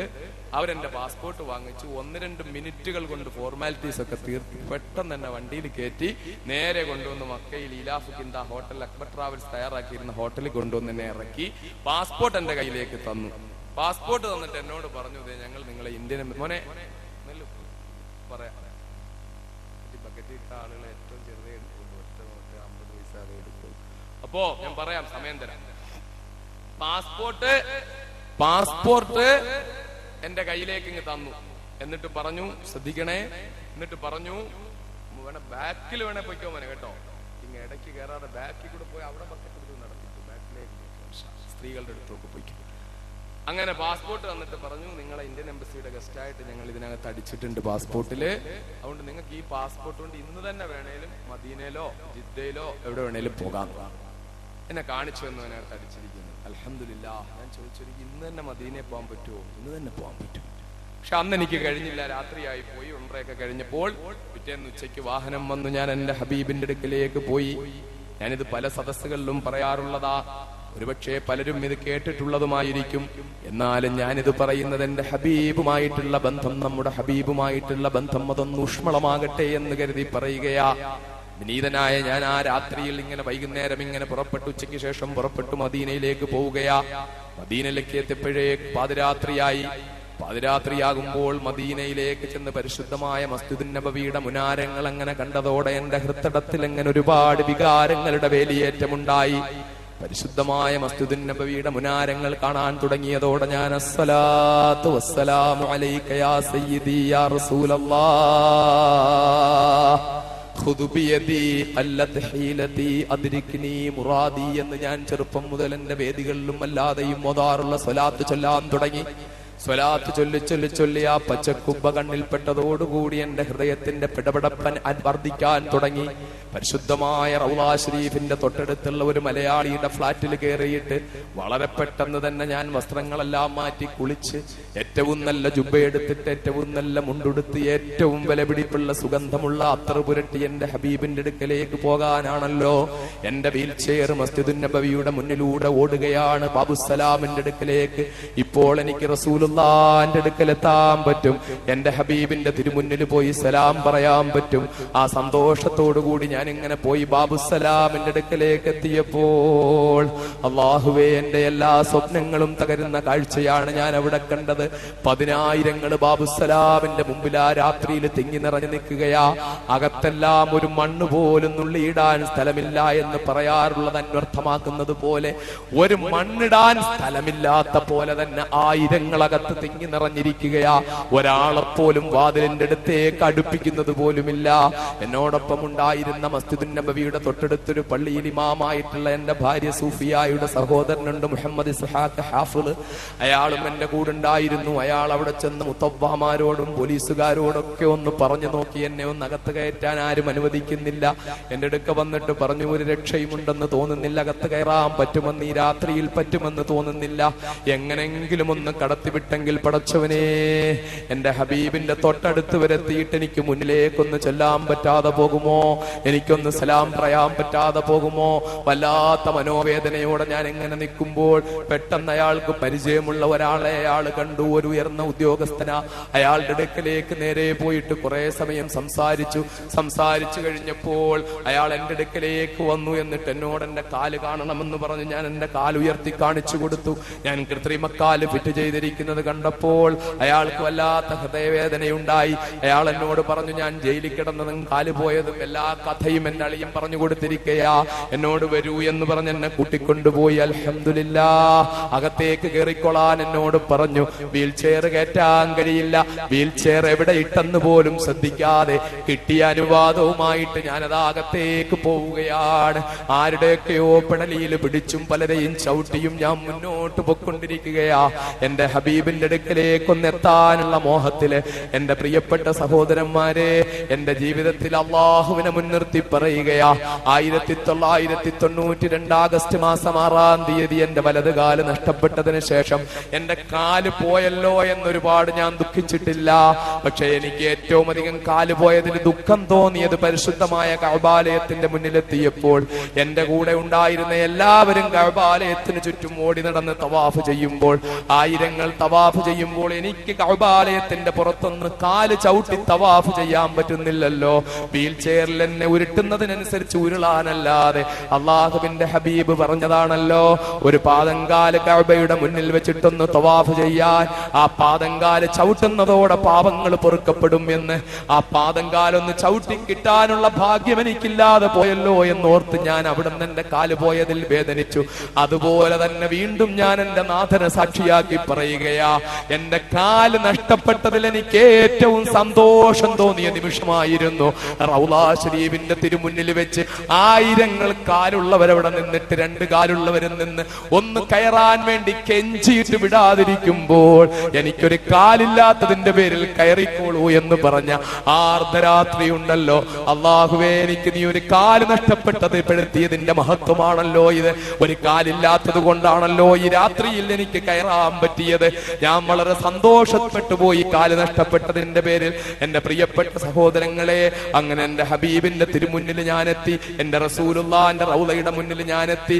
ഉദ്യോഗസ്ഥന്മാർ ഒരുപാട് പോകാൻ പറഞ്ഞെങ്കിലും റിക്വസ്റ്റ് ചെയ്ത് എന്റെ ഹബീബിന്റെ മുന്നിൽ നിന്ന് ഈന്തപ്പന കുലകളുടെ മുന്തിരിപ്പൂ വള്ളികളുടെ ശീതളച്ചായയിൽ പരിലസിക്കുന്ന ലോകത്തെ ഏറ്റവും വലിയ സുഗന്ധം പ്രവഹിപ്പിക്കുന്ന ആ പുണ്യമായ റൗളാ ശരീഫിന്റെ തിരുമുന്നിൽ നിന്നുകൊണ്ട് എന്റെ ഹബീബിനോട് ഞാൻ കൊതി തീരെ സലാം പറഞ്ഞു. എന്നിട്ട് അൽഹംദുലില്ലാഹ് ഒരാഴ്ചക്കാലം എനിക്ക് അവിടെ കഴിയാൻ കഴിഞ്ഞു. കാലില്ലാത്തത് കൊണ്ട് തന്നെ എല്ലാ തിരക്കിലും എന്നെ അവർ കയറ്റി വിട്ടുകൊണ്ടിരുന്നു. എപ്പോഴും എനിക്ക് റൗളയിലെത്താൻ പറ്റി. പിന്നെ ഹജ്ജിന് മുമ്പ് വീണ്ടും പോയി 10 ദിവസം റൗളയിലിരിക്കാൻ പറ്റി. നിങ്ങൾക്ക് ആർക്കും കിട്ടുന്ന ഭാഗ്യം പോലല്ലാതെ എനിക്ക് എപ്പോഴും പോകാൻ പറ്റാത്തവനാ. എനിക്ക് വീൽ ചെയറിലല്ലാതെ യാത്ര ചെയ്യാൻ കഴിയാത്തവനാ. എനിക്ക് ഒരടി നടക്കാൻ പറ്റാത്തവനാ. എനിക്ക് റബ്ബിന്റെ തൗഫീഖ് കൊണ്ട് ഹജ്ജിന് മുമ്പ് വീണ്ടും 10 ദിവസം ഇവിടെ ഇരിക്കാൻ പറ്റി. ഹജ്ജ് കഴിഞ്ഞ് വീണ്ടും ഞാൻ മദീനയിലേക്ക് പോയി. എന്റെ ഹബീബിന്റെ റൗളാ ശരീഫിൽ 10 ദിവസം വീണ്ടും എനിക്ക് കഴിച്ചു കൂട്ടാൻ പറ്റി. അത് കഴിഞ്ഞ് അൽഹംദുലില്ലാഹ് മദീനയിലെ മലയാളി സഹോദരങ്ങള്, മദീനയിൽ റൗളാ ശരീഫിന്റെ തൊട്ടടുത്ത് സംഘടിപ്പിച്ച മലയാളി സംഗമത്തിൽ വിനീതനായ എനിക്ക് പ്രസംഗിക്കാൻ പറ്റി. ഞാൻ എന്റെ ജീവിതത്തിലെ ഏറ്റവും സന്തോഷകരമായ പ്രസംഗം നടത്തിയത്, ഏറ്റവും ശാന്തമായി പ്രസംഗിച്ചത്, ഒരിക്കലും ഞാൻ വികാരത്തിനടിമപ്പെടാതെ പ്രസംഗിച്ചത്, ഒരിക്കലും ഞാൻ ശബ്ദമുയർത്താതെ പ്രസംഗിച്ചത് എന്റെ ഹബീബിന്റെ റൗളയുടെ തൊട്ടടുത്ത് നടന്ന പ്രസംഗത്തിലാ. അൽഹംദുലില്ലാഹ് നൂറുകണക്കിന് ആയിരക്കണക്കിന് മലയാളികൾ തിങ്ങിക്കൂടിയ ആ പരിപാടിയിൽ എന്റെ റസൂലുള്ളാഹിന്റെ മുന്നിൽ വെച്ച് എന്റെ റസൂലുള്ളാഹിന്റെ മദ്ഹ് പറയാൻ എനിക്ക് കിട്ടിയ ഭാഗ്യം, അത് ഞാൻ ഒരിക്കലും എനിക്ക് അതിന് തുല്യമായ ഒരു ഭാഗ്യം എനിക്ക് കിട്ടാനില്ല. ആ മഹാഭാഗ്യം എനിക്ക് കിട്ടി. എന്റെ ഹബീബിന്റെ അടുക്കൽ പോകാൻ പറ്റി. ഞാൻ പറഞ്ഞു വന്നത്, ജയിൽ ജീവിതം കൊണ്ട് എനിക്കുണ്ടായ നേട്ടത്തിലൊന്നാണത്. എനിക്ക് ഇറങ്ങിയ ഉടനെ പാസ്പോർട്ട് കിട്ടിയത്. ഞാൻ ജയിലിൽ പോയില്ലായിരുന്നെങ്കിൽ 92 ആഗസ്റ്റിൽ പിടിച്ചുകൊണ്ട് ഡിസംബറിൽ കൊണ്ടുപോയ പാസ്പോർട്ട്, ISS നിരോധിച്ചപ്പോ കൊണ്ടുപോയ പാസ്പോർട്ട് എനിക്ക് കിട്ടില്ലായിരുന്നു. എനിക്ക് എന്റെ പുറത്തുനിന്ന് ഈ മുദ്രയവര് മാറ്റില്ലായിരുന്നു. എനിക്ക് പാസ്പോർട്ട് തരില്ലായിരുന്നു, എനിക്ക് ഉറപ്പാണ്. അൽഹംദുലില്ലാഹ് ഇപ്പോഴെനിക്ക് പാസ്പോർട്ട് കിട്ടി. എനിക്ക് എപ്പോഴും വേണമെങ്കിലും കോടതിയിൽ നിന്ന് പാസ്പോർട്ട് വാങ്ങാം. എനിക്ക് എപ്പോഴും വേണമെങ്കിലും യാത്ര ചെയ്യാം. എന്റെ പരിമിതികൾ എന്നെ അലട്ടുന്നുണ്ടെങ്കിലും ഇനിയും എന്റെ ഹബീബിന്റെ അടുക്കൽ പോകണമെന്ന് എനിക്ക് ആഗ്രഹമുണ്ട്. റൗളാ ശരീഫിൽ എത്തണമെന്ന് എനിക്ക് ആഗ്രഹമുണ്ട്. അവിടെ പോയിട്ട് എനിക്ക് ഇരിക്കണമെന്ന് എനിക്ക് ആഗ്രഹമുണ്ട്. എന്റെ എന്റെ ഹബീബിന്റെ തിരുമുന്നിൽ ഇരുന്നു കൊണ്ട് എന്റെ ഹബീബിന് കൊതിതീരെ സ്വലാത്ത് ചൊല്ലണമെന്ന് എനിക്ക് ആഗ്രഹമുണ്ട്. എന്റെ റബ്ബിനോട് നിങ്ങൾ ദുആ ചെയ്യണം, നമ്മുടെ നാഥനോട് ദുആ ചെയ്യണം, എപ്പോഴും ദുആ ചെയ്യണം ആ ഭാഗ്യത്തിന്. ഞാൻ പറഞ്ഞു വന്ന ഒരു കാര്യം സഹോദരങ്ങളെ, ജയിലിൽ വെച്ച് എനിക്കുണ്ടാകുന്ന രണ്ട് സന്തോഷങ്ങൾ ഒരു സന്തോഷമായിരുന്നു എനിക്ക് രാത്രികളിൽ സ്വലാത്ത് ചൊല്ലാൻ പറ്റിയ സന്തോഷം. രണ്ടാമത്തെ സന്തോഷം ജയിലിൽ എനിക്ക് വരുന്ന കത്തുകളായിരുന്നു. ആ കത്തുകൾ ഉണ്ടല്ലോ, ജയിലിൽ വരുന്ന കത്തുകൾ, അതെന്റെ പേപ്പറും കത്തും. ഭക്ഷണം തന്നില്ലെങ്കിലും എനിക്ക് ഈ കത്തും പേപ്പറും അവിടുത്തെ ജയിൽ ഉദ്യോഗസ്ഥന്മാര് തരുമായിരുന്നു. ഏതെങ്കിലും കത്തിൽ എന്തെങ്കിലും അപകടകരമായ പരാമർശങ്ങൾ ഉണ്ടെങ്കിൽ, ചിലപ്പോൾ മലപ്പുറത്ത് നിന്നൊക്കെ തന്നെ ചില കുട്ടികളൊക്കെ എഴുതാറുണ്ടായിരുന്നു, ഞങ്ങൾ വേണമെങ്കിൽ വന്നിട്ട് ജയിലൊക്കെ തകർത്തിട്ടും കൊണ്ടുവരാൻ പറ്റും. ആ കത്തൊക്കെ അവർ കൊണ്ടൊന്നും തരൂല, അതിങ്ങനെ കൊണ്ടിങ്ങനെ കാണിക്കില്ലേ, വായിച്ചു നോക്കൂ, പാരുങ്കേ എപ്പടി ഇരിക്ക് പാരുങ്കേ എന്ന് പറഞ്ഞിട്ട് ഇപ്പടി ഇങ്ങനെ കൊണ്ട് കാണിക്കും. ഞാനത് നോക്കിയിട്ട് ആരോ കുട്ടികൾ എഴുതുന്നത് ഞാൻ എന്ത് ചെയ്യാനാന്ന് പറഞ്ഞിട്ട് കുട്ടികളെ. പിന്നെ സാധാരണ എനിക്ക് എന്റെ സഹോദരങ്ങൾ എഴുതാറുള്ള കത്തുകൾ, എന്റെ ഉമ്മമാരും പെങ്ങന്മാരും എഴുതാറുള്ള കത്തുകൾ, വയനാട് ജില്ലയിലെ കുഗ്രാമത്തിൽ, കറണ്ട് ഇല്ലാത്ത കുഗ്രാമത്തിൽ നിന്ന് ഒരു കൂട്ടം സഹോദരിമാർ എനിക്ക് എഴുതിയ ഒരു കത്ത് ഇന്നും ഞാൻ എന്റെ ഫയലിൽ 2 കത്ത് വയനാട് നിന്ന് വന്ന് സൂക്ഷിച്ചു വെച്ചിട്ടുണ്ട് ജയിലിൽ നിന്ന് വന്നെ. അതിലൊന്ന് സഹോദരിമാരൊരു കൂട്ടം ഇരുന്ന് എഴുതിയ കത്ത, ഞങ്ങളുടെ നാട്ടിൽ കറണ്ടില്ല, ഞങ്ങൾക്ക് CD കാണാൻ പറ്റില്ല, TV കാണാൻ പറ്റില്ല, TVയിലേക്ക് CD കാണാനും ഞങ്ങൾക്ക് കഴിയില്ല, ഞങ്ങളുടെ നാട്ടിൽ കറണ്ടില്ല. പിന്നെ ഞങ്ങള് നിങ്ങളുടെ പഴയ കാസറ്റുകൾ വാങ്ങിയിട്ട് ബാറ്ററിയിൽ വർക്ക് ചെയ്യുന്ന ടേപ്പ് റെക്കോർഡറിലിട്ട് ഞങ്ങൾ കേട്ട് നിങ്ങൾ അള്ളാഹുവിന്റെ ഹബീബിനെ പറ്റി പ്രസംഗിക്കുന്നത് കേട്ട് ഞങ്ങൾ സ്വലാത്ത് ചെല്ലാൻ ആരംഭിച്ചിട്ട് ചില സഹോദരിമാരെ എഴുതി 6000 സ്വലാത്ത് വരെ ഒരു ദിവസം ചൊല്ലാൻ പറ്റുന്നുണ്ട് അൽഹംദുലില്ലാഹ് എന്നെഴുതി. ഞാൻ കൃതാർത്ഥനായി.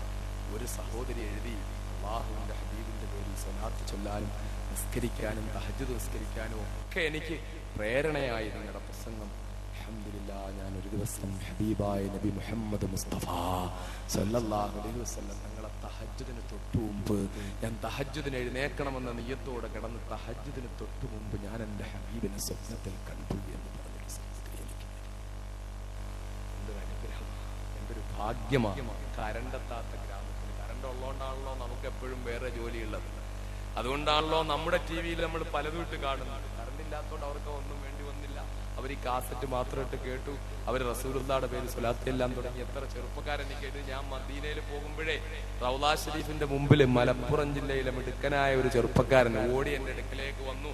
ഒരുപക്ഷെ അവനെങ്ങാൻ ലീവിൽ വന്നുകൂടുണ്ടോന്ന് എനിക്കറിയില്ല. ഒരു ചെറുപ്പക്കാരൻ ഓടി എന്റെ അടുക്കൽ വന്നു.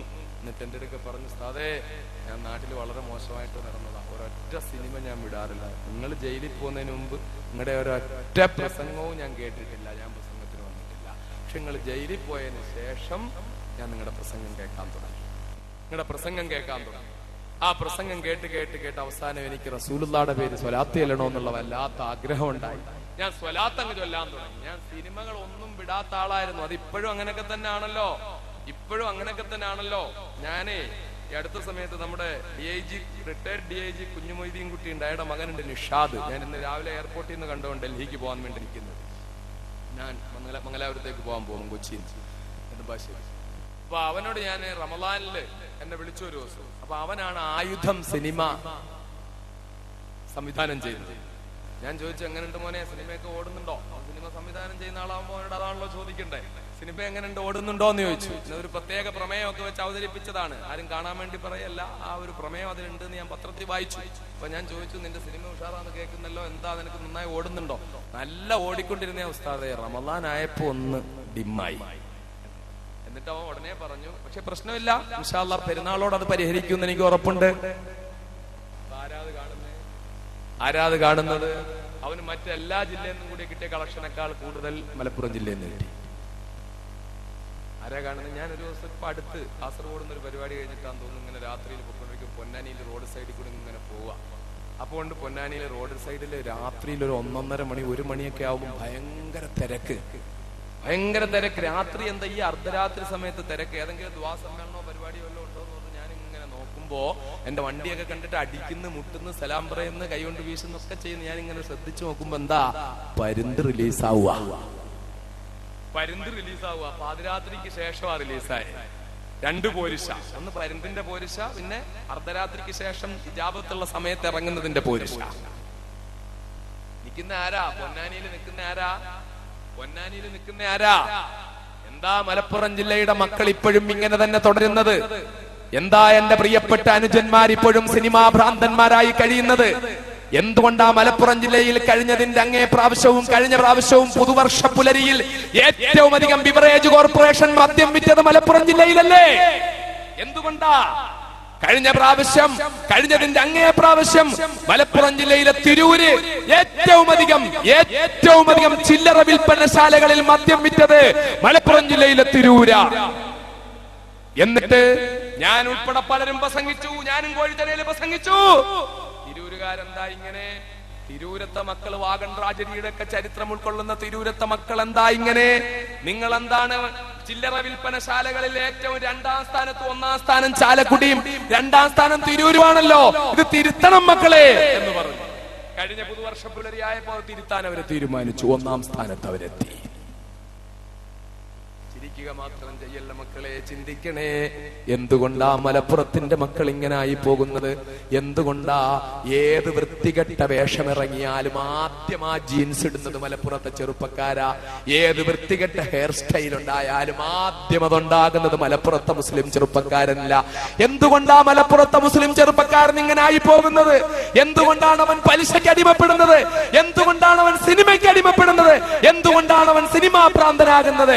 ഫാസിസ്റ്റ് ശക്തികളെ എപ്പോഴും ആസൂത്രിതമായി ഉപയോഗിക്കുന്ന, എപ്പോഴും ഏത് വലിയ ഫാസിസ്റ്റ് മുസ്ലിമിനെതിരെ, മുസ്ലിം ഗുണ്ടയ്ക്കെതിരെ നിഗ്രഹിക്കാൻ വരുന്ന സിനിമ നടനുണ്ടെങ്കിൽ അതിനായിട്ടാണ് മമ്മൂട്ടിയെ ഉപയോഗിക്കുന്നത്. ആ മമ്മൂട്ടിയെ എടുത്ത് തോളിൽ വെച്ചോണ്ട് നടക്കാൻ നാണമില്ലേ ചെറുപ്പക്കാരാ നിനക്ക്? മമ്മൂട്ടി ഫാൻസ് അസോസിയേഷൻ പെരുന്നാളിന് പള്ളിയിൽ നിസ്കാരം കഴിഞ്ഞ് ഇറങ്ങുന്നതിന് മുമ്പ് നീ ടിക്കറ്റ് ബുക്ക് ചെയ്യാൻ വേണ്ടി പോകുന്നു സിനിമാ തിയേറ്ററിലേക്ക്. നാണം കെട്ടവനെ, എങ്ങനെയാ നിനക്ക് മുസ്ലിമാന്ന് പറയാൻ പറ്റുക? എങ്ങനെയാ മുസ്ലിമാന്ന് പറയാൻ പറ്റുക? എന്റെ പ്രിയപ്പെട്ട സഹോദരങ്ങളോട്, അനുജന്മാരോട് ഹൃദയവേദന കൊണ്ട് പറയുകയാ, ഈ അവസ്ഥ മാറണം. എവിടെങ്കിലും ഫുട്ബോൾ കളി ഉണ്ടായാൽ ഫുട്ബോൾ താരത്തിന്റെ തലമുടി പോലെ നീ നിന്റെ മുടി മാറ്റിയെടുക്കുന്നു. ജയിലിരിക്കുമ്പോ ഞാൻ കണ്ടതാ, എന്തോ പെലയോ അതാ പേര്, എന്താ എന്താ റൊണാൾഡോ, എന്ത് കുന്തോ ആവട്ടെ, എന്ത് കുന്തോ ആണ്. ഞാൻ ജയിലിൽ ഇരുന്നിട്ട് കാണുക, മാധ്യമം ഉൾപ്പെടെ ഫോട്ടോയിൽ പത്രത്തിൽ ഇങ്ങനെ മലപ്പുറത്തെ ചെറുപ്പക്കാരൻ തല അവന്റെ മുടി പോലെ വെട്ടി വെച്ചിരിക്കും. ചിലത് അവന്റെ കോലം തന്നെ തലയിൽ ഉണ്ടാക്കി വെച്ചിരിക്കുന്നു. ലജ്ജയില്ലേ ഇത്? ലജ്ജയില്ലേ? കുതുബുസ്സമാന്റെ മണ്ണല്ലേ? ഉമർ ഖാദിയുടെ മണ്ണല്ലേ?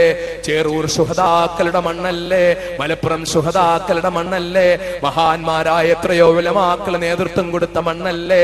ഒരു കാലഘട്ടത്തിന്റെ പാണ്ഡിത്യം മൊത്തം തന്റെ വ്യക്തിത്വത്തിലേക്ക് ആവാഹിച്ചെടുത്ത മഹാനായ ശംസുൽ ഉലമായി കെ അബൂബക്കർ മുസ്ലിയാർ ഖദ്ദസല്ലാഹു സിർറഹുൽ അസീസിനെ പോലുള്ള പണ്ഡിതന്മാര്, മഹാനായ കണ്ണിയത്ത് അഹമ്മദ് മുസ്ലിയാരെ പോലുള്ള പണ്ഡിതന്മാര്, മഹാനായ കോട്ടുമല അബൂബക്കർ മുസ്ലിയാരെ പോലുള്ള പണ്ഡിതന്മാര്, ഇവരൊക്കെ നിന്ന് നേതൃത്വം കൊടുത്ത മണ്ണല്ലേ?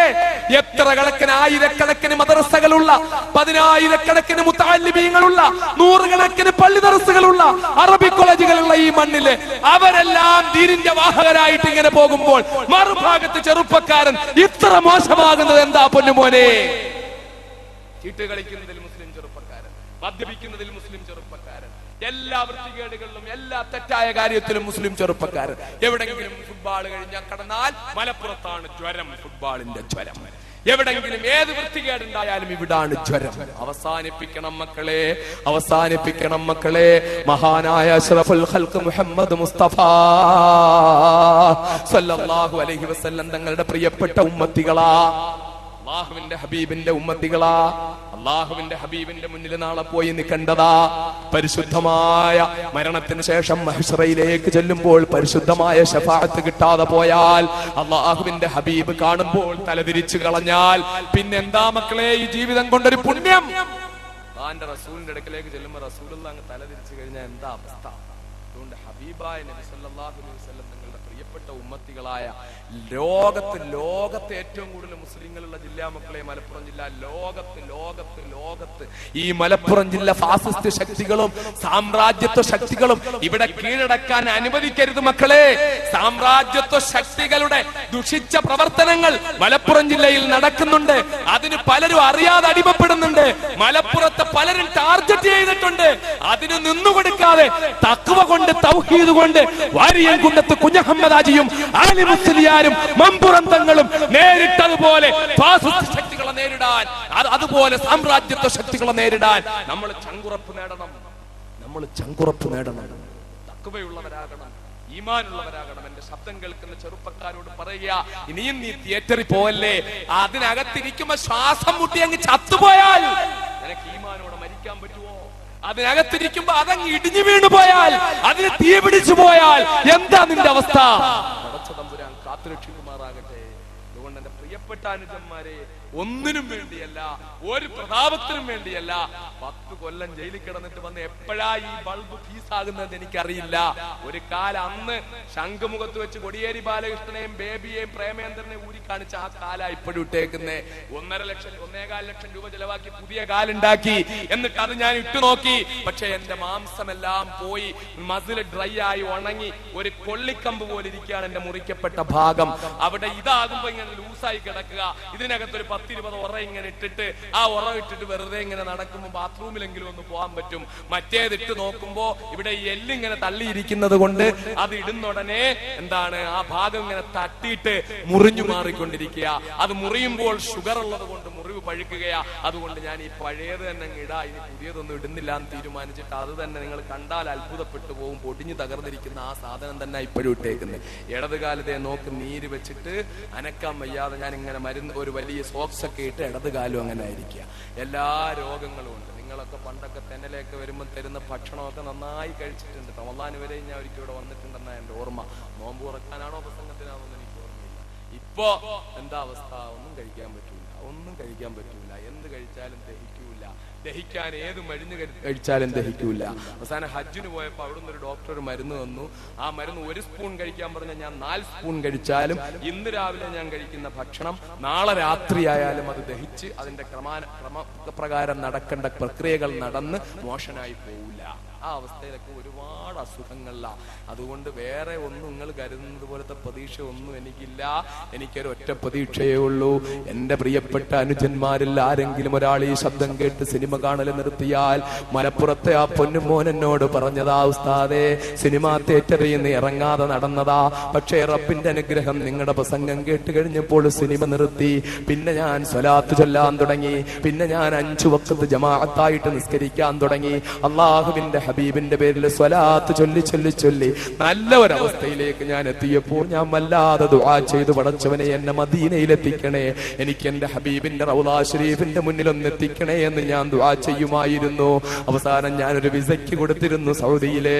എന്റെ ആഗ്രഹം പടച്ചവനെ മദീനയ്ക്ക് വിസ കിട്ടിയെങ്കിലെന്നായിരുന്നു.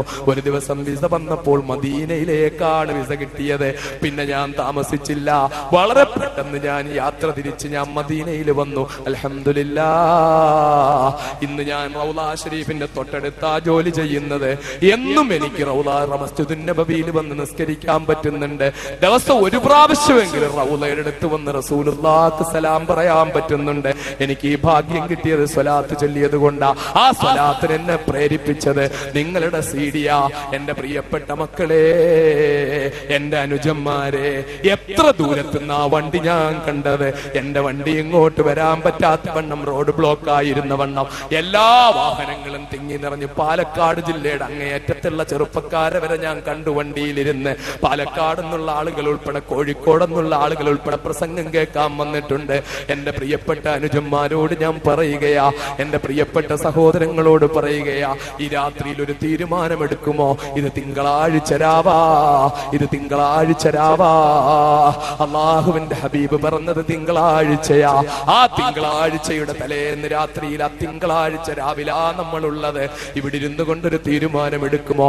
എന്റെ ഹബീബിന്റെ പേരിൽ ഞാൻ സ്വലാത്ത് ചൊല്ലും, എന്റെ റസൂലുള്ളാഹിന്റെ പേരിൽ ഞാൻ സ്വലാത്ത് വർദ്ധിപ്പിക്കും, ഞാൻ നിസ്കരിക്കും, ഞാൻ നോമ്പ് പിടിക്കും, ഞാൻ നല്ലവനായി ജീവിക്കും. ഞാൻ ഇനി സിനിമാ തിയേറ്ററിലേക്ക് പോവില്ല. സിനിമാ തിയേറ്ററിൽ ഇരുന്നത് ഇടിഞ്ഞു വീണു പോയാൽ അതിനകത്തിരുന്ന് ചാകാൻ ഞാനില്ല. എനിക്ക് കലിമ ചൊല്ലി മരിക്കണം, എനിക്ക് മുഅ്മിനാകണം എന്ന് തീരുമാനമെടുക്കുമോ? അങ്ങനെ തീരുമാനമെടുക്കുമെങ്കിൽ ഞാനൊന്ന് പറഞ്ഞു തരികയായി. രാത്രിയിലെ എന്റെ സഹോദരന്മാർ ഈ സ്വലാത്തൊന്ന് ചൊല്ലുമോ?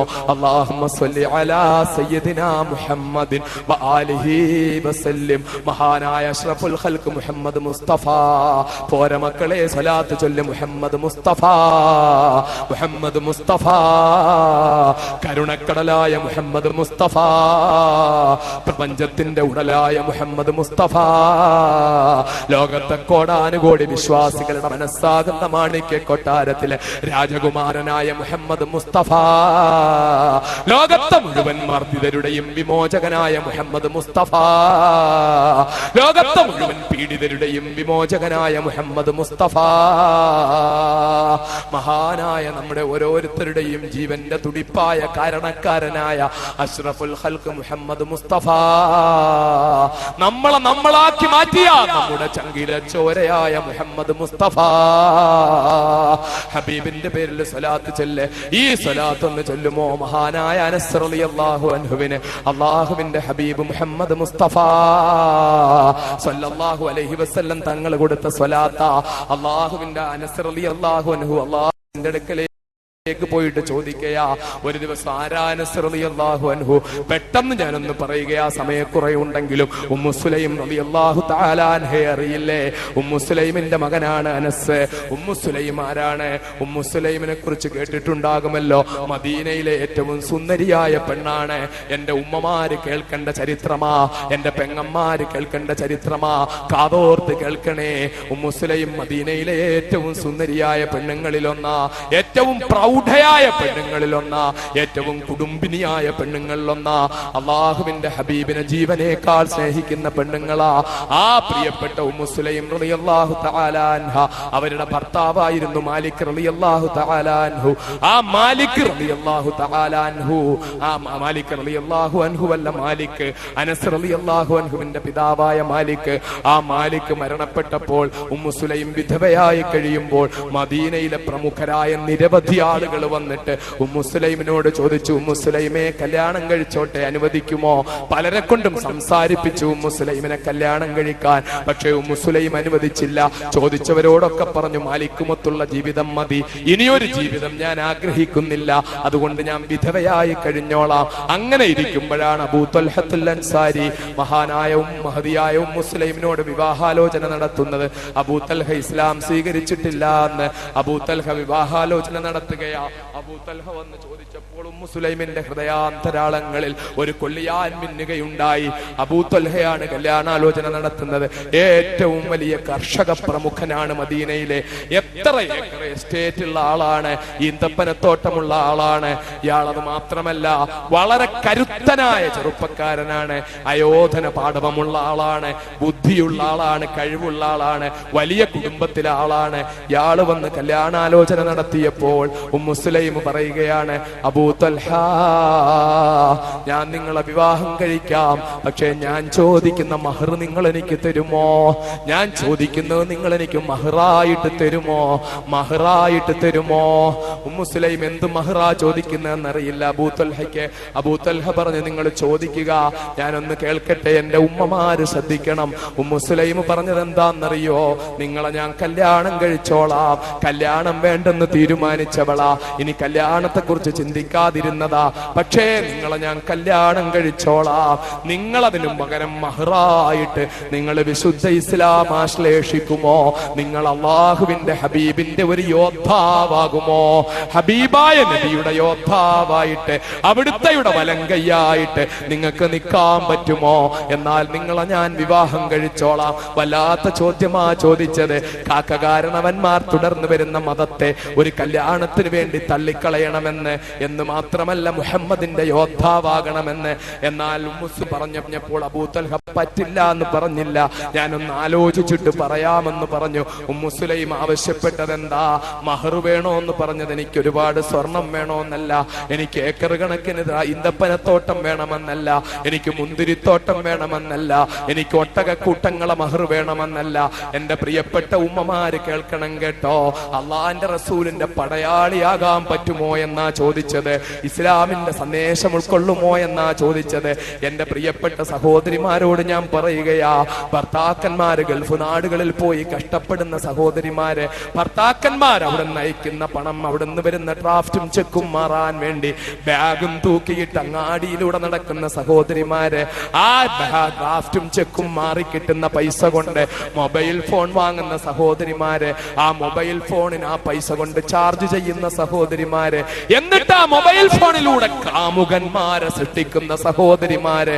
അബ്ദുൽ നാസർ മഅദനി പറയുന്നതല്ല, മലപ്പുറത്തിന്റെ അവസ്ഥയെക്കുറിച്ച് എത്ര പ്രസിദ്ധീകരണങ്ങളായി എഴുതിയത്. സുന്നി പ്രസിദ്ധീകരണങ്ങളായ സത്യധാര ഒരിക്കൽ എഴുതി ഞാൻ വായിച്ചു, സുന്നി പ്രസിദ്ധീകരണമായ സെൻസിംഗ് ഒരിക്കൽ എഴുതി ഞാൻ വായിച്ചു. വളരെ ആസൂത്രിതമായി മലപ്പുറം ജില്ലയിലെ പെങ്ങന്മാരെ ചതിക്കാൻ വേണ്ടി സംസ്ഥാനം മൊത്തം, രാജ്യം മൊത്തം സംഘപരിവാർ വ്യക്തമായ തീരുമാനമെടുത്തിരിക്കുകയാ. വളരെ വ്യക്തമായ തീരുമാനം. കോളേജിൽ പഠിക്കുന്ന കുട്ടികളെ ചതിക്കാൻ അതിന് വേറെ ഗ്രൂപ്പ്, വീട്ടമ്മമാരെ ചതിക്കാൻ വേറെ ഗ്രൂപ്പ്, കല്യാണപ്രായമെത്തി കോളേജിൽ പോകാത്ത പെൺകുട്ടികളെ ചതിക്കാൻ വേറെ ഗ്രൂപ്പ്. ഇങ്ങനെ എത്ര പെൺകുട്ടികളാ, എത്ര പെൺകുട്ടികളെയാണ് മിസ്കാളിലൂടെ പരിചയപ്പെട്ട് ഒന്ന് മിസ്കാൾ അടിക്കുക, ഒന്നുകൂടെ മിസ്കാൾ അടിക്കുക, പിന്നെ മിസ്കാൾ അടിക്കുക, പിന്നെ മിസ്കാൾ കിസ്കാളാവുക, പിന്നെ അങ്ങനെ പല കാളുമാവുക, അവസാനം വീട്ടിൽ നിന്ന് ഇറങ്ങിപ്പോവുക. അടുത്ത സമയത്ത് കോഴിക്കോട് എന്നൊരു സഹോദരൻ, വിദ്യാസമ്പന്നനായ സെൻട്രൽ ഗവൺമെന്റ് ഉദ്യോഗസ്ഥനായ ഒരു സഹോദരൻ എന്നെ വിളിച്ചു. അയാളുടെ തൊട്ടടുത്ത് താമസിക്കുന്ന വിദ്യാസമ്പന്നനായ മറ്റൊരു സഹോദരന്റെ ഭാര്യ, അവരുടെ മൂത്ത മകൾ എഞ്ചിനീയറിംഗിന് അവസാനത്തെ സെമസ്റ്റർ പഠിക്കുന്നു. ആ ഭാര്യ തിരുവനന്തപുരത്ത് വർക്കലക്കാരനായ ട്രെയിനിൽ വെറും കാപ്പിക്കച്ചവടം നടത്തുന്ന ഒരു വർക്കലക്കാരനായ ഹിന്ദു സഹോദരന്റെ കൂടെ ഈ ഭാര്യ ഇറങ്ങിപ്പോയി. മൂത്ത മോൾ എഞ്ചിനീയറിംഗിന് ലാസ്റ്റ് സെമസ്റ്റർ. എവിടുന്നാ പരിചയം? മിസ്കാൾ, പിന്നത് കിസ്കാൾ, പിന്നത് ലാസ്റ്റ് കാൾ. പോയേക്കാം, എല്ലാം തീർന്നു. പിന്നെ ഭർത്താവും വേണ്ട, മക്കളും വേണ്ട, ബന്ധുക്കളും വേണ്ട, ഉമ്മായും വേണ്ട. കല്യാണം കഴിഞ്ഞ് 10-15 കൊല്ലമായ മുതുക്കി പെണ്ണുങ്ങൾ വരെ കുറെ കഴിഞ്ഞതിന് ശേഷം ചതച്ചരച്ചിട്ട് കൊണ്ട് വലിച്ചെറിയും. എത്ര അനുഭവങ്ങളാ. ജയിലിൽ നിന്ന് ഞാൻ ഇറങ്ങിയിട്ട് ഒരു 10 കേസിൽ ഞാൻ ഇടപെട്ടിട്ടുണ്ട്. ഏറ്റവും കുറഞ്ഞത് 10 കേസ്. കാസർഗോഡ് ജില്ലയിൽ പോയിട്ട് ഗസ്റ്റ് ഹൗസിൽ ഇരിക്കുമ്പോൾ കാസർഗോഡിന്റെ അങ്ങേയറ്റത്തുള്ള ഒരു ചെറുപ്പക്കാരൻ അന്ന് ഗൾഫിൽ നിന്ന് വന്ന് മംഗലാപുരം എയർപോർട്ടിൽ ഇറങ്ങിയിട്ട് വന്ന് ഓടി വരികയാ ഗസ്റ്റ് ഹൗസിൽ. വന്നിട്ട് എന്റെ അടുത്ത് പറയാ, പൊട്ടിക്കരയാ, പെങ്ങളൊരൊറ്റ പെങ്ങളേ ഉള്ളൂ, ഞങ്ങളൊക്കെ തഹജ്ജുദ് നിസ്കാരം വരെ പഠിപ്പിച്ച പെങ്ങളാ. പക്ഷെ അവളിപ്പോ എവിടെ ഉണ്ടെന്ന് അറിയില്ല. ഒരുപാട് അന്വേഷണങ്ങൾക്ക് ശേഷം ഒരു നമ്പർ കിട്ടി. ആ നമ്പർ നോക്കുമ്പോൾ തെക്കൻ കേരളത്തിലെ നമ്പറാണ്. വിളിച്ചു നോക്കുമ്പോൾ ഞങ്ങൾക്ക് മനസ്സിലാക്കാൻ കഴിഞ്ഞത് അങ്ങനെയാണ്. ശബ്ദത്തിൽ നിന്ന് മനസ്സിലാക്കാൻ കഴിഞ്ഞ ഒരു തെക്കൻ കേരളക്കാരന്റെ നമ്പരാ, അതും കൊണ്ട് വന്നതാന്നും പറഞ്ഞു. ആ നമ്പർ വെച്ച് ഇങ്ങനെ നോക്കിയപ്പോ അത് കൊല്ലം ജില്ലയിലെ കുണ്ടറയിലുള്ള ഗ്രാമപഞ്ചായത്ത് മെമ്പറായ ഒരു CPM-കാരനായ സഹോദരന്റെ നമ്പരാ, മുസ്ലിം അല്ലാത്ത സഹോദരൻ. അയാളുടെ നമ്പരാ. അയാളുടെ മോൻ വിളയും കൊണ്ടുപോയി. അയാളോട് ചോദിച്ചപ്പോൾ അവൻ ഇങ്ങനെ പലരെ കൂടെയും പോകാറുണ്ട്, ഞാൻ കൊല്ലം ജില്ലാ പ്രസിഡന്റിനെ ഏൽപ്പിച്ചു കൊടുത്തു, ഞങ്ങളുടെ പാർട്ടിയുടെ അതൊന്ന് അവിടെ ഇരുന്നുകൊണ്ട് കാസർഗോഡ് ഇരുന്നു. അയാൾ അവിടെ പോയൊക്കെ സംസാരിച്ചൊക്കെ വന്നപ്പോ അവൻ ഇങ്ങനെ പലതും ചെയ്യാറുണ്ട്, ഞാൻ എന്ത് ചെയ്യാൻ, എന്റെ വീടുമായിട്ട് അവനൊരു ബന്ധമില്ല, അവൻ എവിടെയോ. വീണ്ടും അന്വേഷിച്ച് അവസാനം പിന്നെ നമ്മൾ സ്വരമൊക്കെ മാറ്റേണ്ടി വന്നു. അവസാനം അവനെ ഞങ്ങൾ കണ്ടുപിടിക്കും, അവനെ ശരിയാക്കും എന്നൊക്കെ പറയേണ്ടി വന്നു. അവസാന ഘട്ടം വന്നപ്പോൾ അവനെ കിട്ടി. എവിടെ ഉണ്ടെന്ന് അവൻ പറഞ്ഞു. അവൻ പെണ്ണിനെ ഇങ്ങ് വിട്ടുകൊടുത്തു കാസർഗോഡ്. പെണ്ണ് മംഗലാപുരം എയർപോർട്ടിൽ വന്നിറങ്ങി ബോംബെന്ന്. ആങ്ങളമാരൊക്കെ പോയി കൂട്ടിയിട്ട് അവളെ അവിടെ ഒരു റൂം എടുത്ത് താമസിപ്പിച്ചിട്ട് എന്നെ വിളിച്ച് പറഞ്ഞു, പെങ്ങള് വന്നിട്ടുണ്ട്, പക്ഷെ അവള് പറയുന്നത് ഞങ്ങളും കൂടെ ബോംബെയിലേക്ക് ചെന്ന് അവനെ കല്യാണം കഴിച്ചു കൊടുക്കണമെന്നാ. അവൻ ബോംബെ നിൽക്കുക. പറഞ്ഞു, അത് ശരിയായ കാര്യമല്ലല്ലോ മോനെ, നീ ആ പെണ്ണിന്റെ അടുത്തൊന്ന് കൊടുത്തേ, ഞാൻ ഒന്ന് സംസാരിക്കട്ടെ എന്ന്. ഞാൻ വിളിച്ചിട്ട് സംസാരിച്ചു നോക്കി. അടിച്ച് പുറം പൊട്ടിക്കേണ്ട വർത്തമാനമാണ്. അവള് വയ്ക്കുക. ഞാൻ പറഞ്ഞു, മോളെ നീ അവനെ ഇങ്ങ് വരാൻ പറ, നിന്റെ ആങ്ങളമാരൊക്കെ സംസാരിക്കട്ടെ. എന്ത് സുരക്ഷിതത്വത്തിലാ നിന്റെ ആങ്ങളമാര് പിന്നെയും കൂട്ടി ബോംബെക്ക് പോന്നേ. ഇവിടെ വന്ന് സംസാരിക്കട്ടെ, എന്നിട്ട് ചർച്ച ചെയ്യട്ടെ, ജെന്റിൽമാൻ ടോക്ക് നടക്കട്ടെ, എന്നിട്ട് തീരുമാനമുണ്ടാവട്ടെ. അത് പറ്റൂല. ഞങ്ങളൊക്കെ ഉറപ്പ് തരാം മോളെ. ആകെ വിശ്വാസം ആരെയാ? മിസ്കാള് ചെയ്ത് കൊല്ലംകാരൻ എവിടെയോ നിന്ന് കാസർഗോഡ് ജില്ലയിലെ അങ്ങേയറ്റത്തെ കുഗ്രാമത്തിൽ താമസിക്കുന്ന പെണ്ണിനെ വിളിച്ചിറക്കി ബോംബെയിൽ കൊണ്ടുപോയി ചാരിത്ര്യം നശിപ്പിച്ച് ചതച്ചരച്ച അവനെ മാത്രമേ അവക്ക് വിശ്വാസമുള്ളൂ. അടിച്ച് പുറം പൊട്ടിക്കണ്ടേ? എന്താ ചെയ്യുക? ഇതൊക്കെ എന്തുകൊണ്ടാ ഉണ്ടാകുന്നേ? പെൺകുട്ടികൾക്ക് കൊടുക്കുന്ന അമിത സ്വാതന്ത്ര്യം, പെണ്ണുങ്ങൾക്ക് ദീനില്ലാത്ത അവസ്ഥ. ഗൾഫിൽ നിൽക്കുന്ന എത്ര ഭർത്താക്കന്മാരാ എന്നോട് കണ്ണുനീരോടെ പറഞ്ഞിട്ടുള്ളൂ. ഇപ്പൊ ഏറ്റവും പുതിയ അവസ്ഥ എന്താണെന്നറിയാം? എവിടെങ്കിലും ഒരു ബോർഡ് കാണും, കൂടോത്രം, ചാത്തൻ സേവ. അവിടെ പോയി ഇങ്ങനെ നിൽക്കുക, ഒരു ലജ്ജയില്ലാതെ പർദ്ദയിട്ടിട്ട് പോയി ഇങ്ങനെ നിൽക്കുക. കൂടോത്രം, ചാത്തൻ സേവ, ജിന്ന് സേവ. ഇൻസൊന്നും പറഞ്ഞാൽ വിശ്വസിക്കൂല, ജിന്ന് പറഞ്ഞാലേ വിശ്വസിക്കൂ. ഏതെങ്കിലും ജിന്നിന്റെ അടുക്ക ചെന്നാ ജിന്ന് ചെന്നിട്ട് പറയാ എന്റെ വീട്ടിൽ ഇന്ന പ്രശ്നമുണ്ട് അതിണ്ടെന്ന് പറയുമ്പോൾ ജിന്ന് പറയോ അങ്ങനത്തെ പ്രശ്നമൊന്നുമില്ല നീ പൊക്കോന്ന് പറയോ? ഒരു ജിന്നും പറയൂല. ഒന്ന് നോക്കിയിട്ട് പറയും വലിയ പ്രശ്നമാണ്, ചെയ്തത് വീട്ടിൽ തന്നെയുള്ള ആളാണ്, കുടുംബത്തിൽ തന്നെയുള്ള ആളാണ്, വലിയ കുഴപ്പമാണ്, ഒരു 30,000 രൂപ മുടക്കിയാൽ ഒഴിച്ചു തരാം. എന്ത് വേണേലും കൊടുക്കും, എന്ത് വേണേലും കൊടുക്കും. ഇപ്പൊ കപടസിദ്ധന്മാരുടെ വിഷയങ്ങൾ വന്നപ്പോൾ നമ്മൾ കണ്ട ഒരുപാട് കാര്യങ്ങളുണ്ട്. അതിന്റെ പേരിൽ ഔലിയാക്കളെ ആരിഫീങ്ങളെ ഒക്കെ ആക്ഷേപിക്കാനും അതുപോലെ വിപ്ലവ കുട്ടികൾ അതിന്റെ പേരില് ഞാൻ രാഷ്ട്രീയമായിട്ട് LDF-നോടൊപ്പം ഒക്കെ തന്നെയാണ്, പക്ഷേ മാർച്ച് നടത്തിയതിനോട് എവിടത്തേക്കായിരുന്നു, എവിടത്തേക്കാ പോയെ? തൃപ്പനച്ചിയിലേക്ക് മാർച്ച് നടത്തിയതിനോട് എനിക്ക് യോജിക്കാൻ പറ്റില്ല. അദ്ദേഹം ആർക്കെങ്കിലും എന്തെങ്കിലും ദ്രോഹം ചെയ്തോ, എന്തെങ്കിലും കുഴപ്പമുണ്ടാക്കിയോ, ആരുടെങ്കിലും പൈസ വാങ്ങിയെടുത്തോ, ആരെങ്കിലും പെണ്ണുങ്ങളെ ചാരിത്രം നശിപ്പിച്ചോ, അങ്ങനത്തെ എന്തെങ്കിലും ചെയ്തോ? ചെയ്തില്ലെങ്കിൽ പിന്നെന്തിനാ ഒരു ആത്മീയ ആചാര്യനായിട്ട് അല്ലെങ്കിൽ ഒരു മനുഷ്യനായിട്ട്, ഒരു സ്വാലിഹായ മനുഷ്യനായിട്ട് അവിടെ കഴിയുന്ന ഒരാളുടെ പുറകിന് അങ്ങോട്ട് മാർച്ച് നടത്തുന്നതിനോടും അതുപോലെ തന്നെ വേറൊരാള് നിലമ്പൂരിരുന്നുകൊണ്ട് പ്രസ്താവന ഇറക്കി പാണക്കാട് തങ്ങളെ ഉൾപ്പെടെ ചിലപ്പോൾ അറസ്റ്റ് ചെയ്യേണ്ടി വരുമെന്ന് പറഞ്ഞു. അതിനോടൊന്നും നമുക്ക് യോജിപ്പില്ല. പക്ഷെ അത് ഇവിടെ പറഞ്ഞ രാഷ്ട്രീയമായി പോകുമെന്നത് കൊണ്ട് ഞാൻ പറയുന്നില്ല. പക്ഷേ കപടസിദ്ധന്മാരെ കണ്ടെത്തണം. അങ്ങനെയുള്ളവരെ കയ്യിൽ നിന്ന് പോലീസ് കാശ് വാങ്ങിച്ചിട്ട് പലരെ ഇപ്പോഴും അറസ്റ്റ് ചെയ്തിട്ടില്ല. നമുക്കറിയാം, പലരെ ഇപ്പോഴും അറസ്റ്റ് ചെയ്തിട്ടില്ല, പലർക്കുമെതിരെ നടപടികൾ എടുത്തിട്ടില്ല. നിസ്കരിക്കാത്തവർ, നിസ്കരിപ്പിക്കാത്തവർ, നിസ്കരിക്കുന്നവർ ചെന്നാൽ അവരുടെ നമസ്കാരം അവസാനിപ്പിക്കുന്നവർ, എന്നിട്ട് ദിക്ർ ചൊല്ലിക്കോ അത് മാത്രം മതി എന്ന് പറഞ്ഞിട്ട് അവസാനം ദിക്റിൽ നിന്നൊക്കെ പോയി വ്യഭിചാരം പോലും അനുവദനീയമാണെന്ന് പറയുന്നവർ, സ്വന്തം പെങ്ങന്മാരോടൊപ്പം പോലും ജീവിക്കുന്നവർ, അങ്ങനെയൊക്കെയുള്ള പലരും പല സ്ഥലത്തും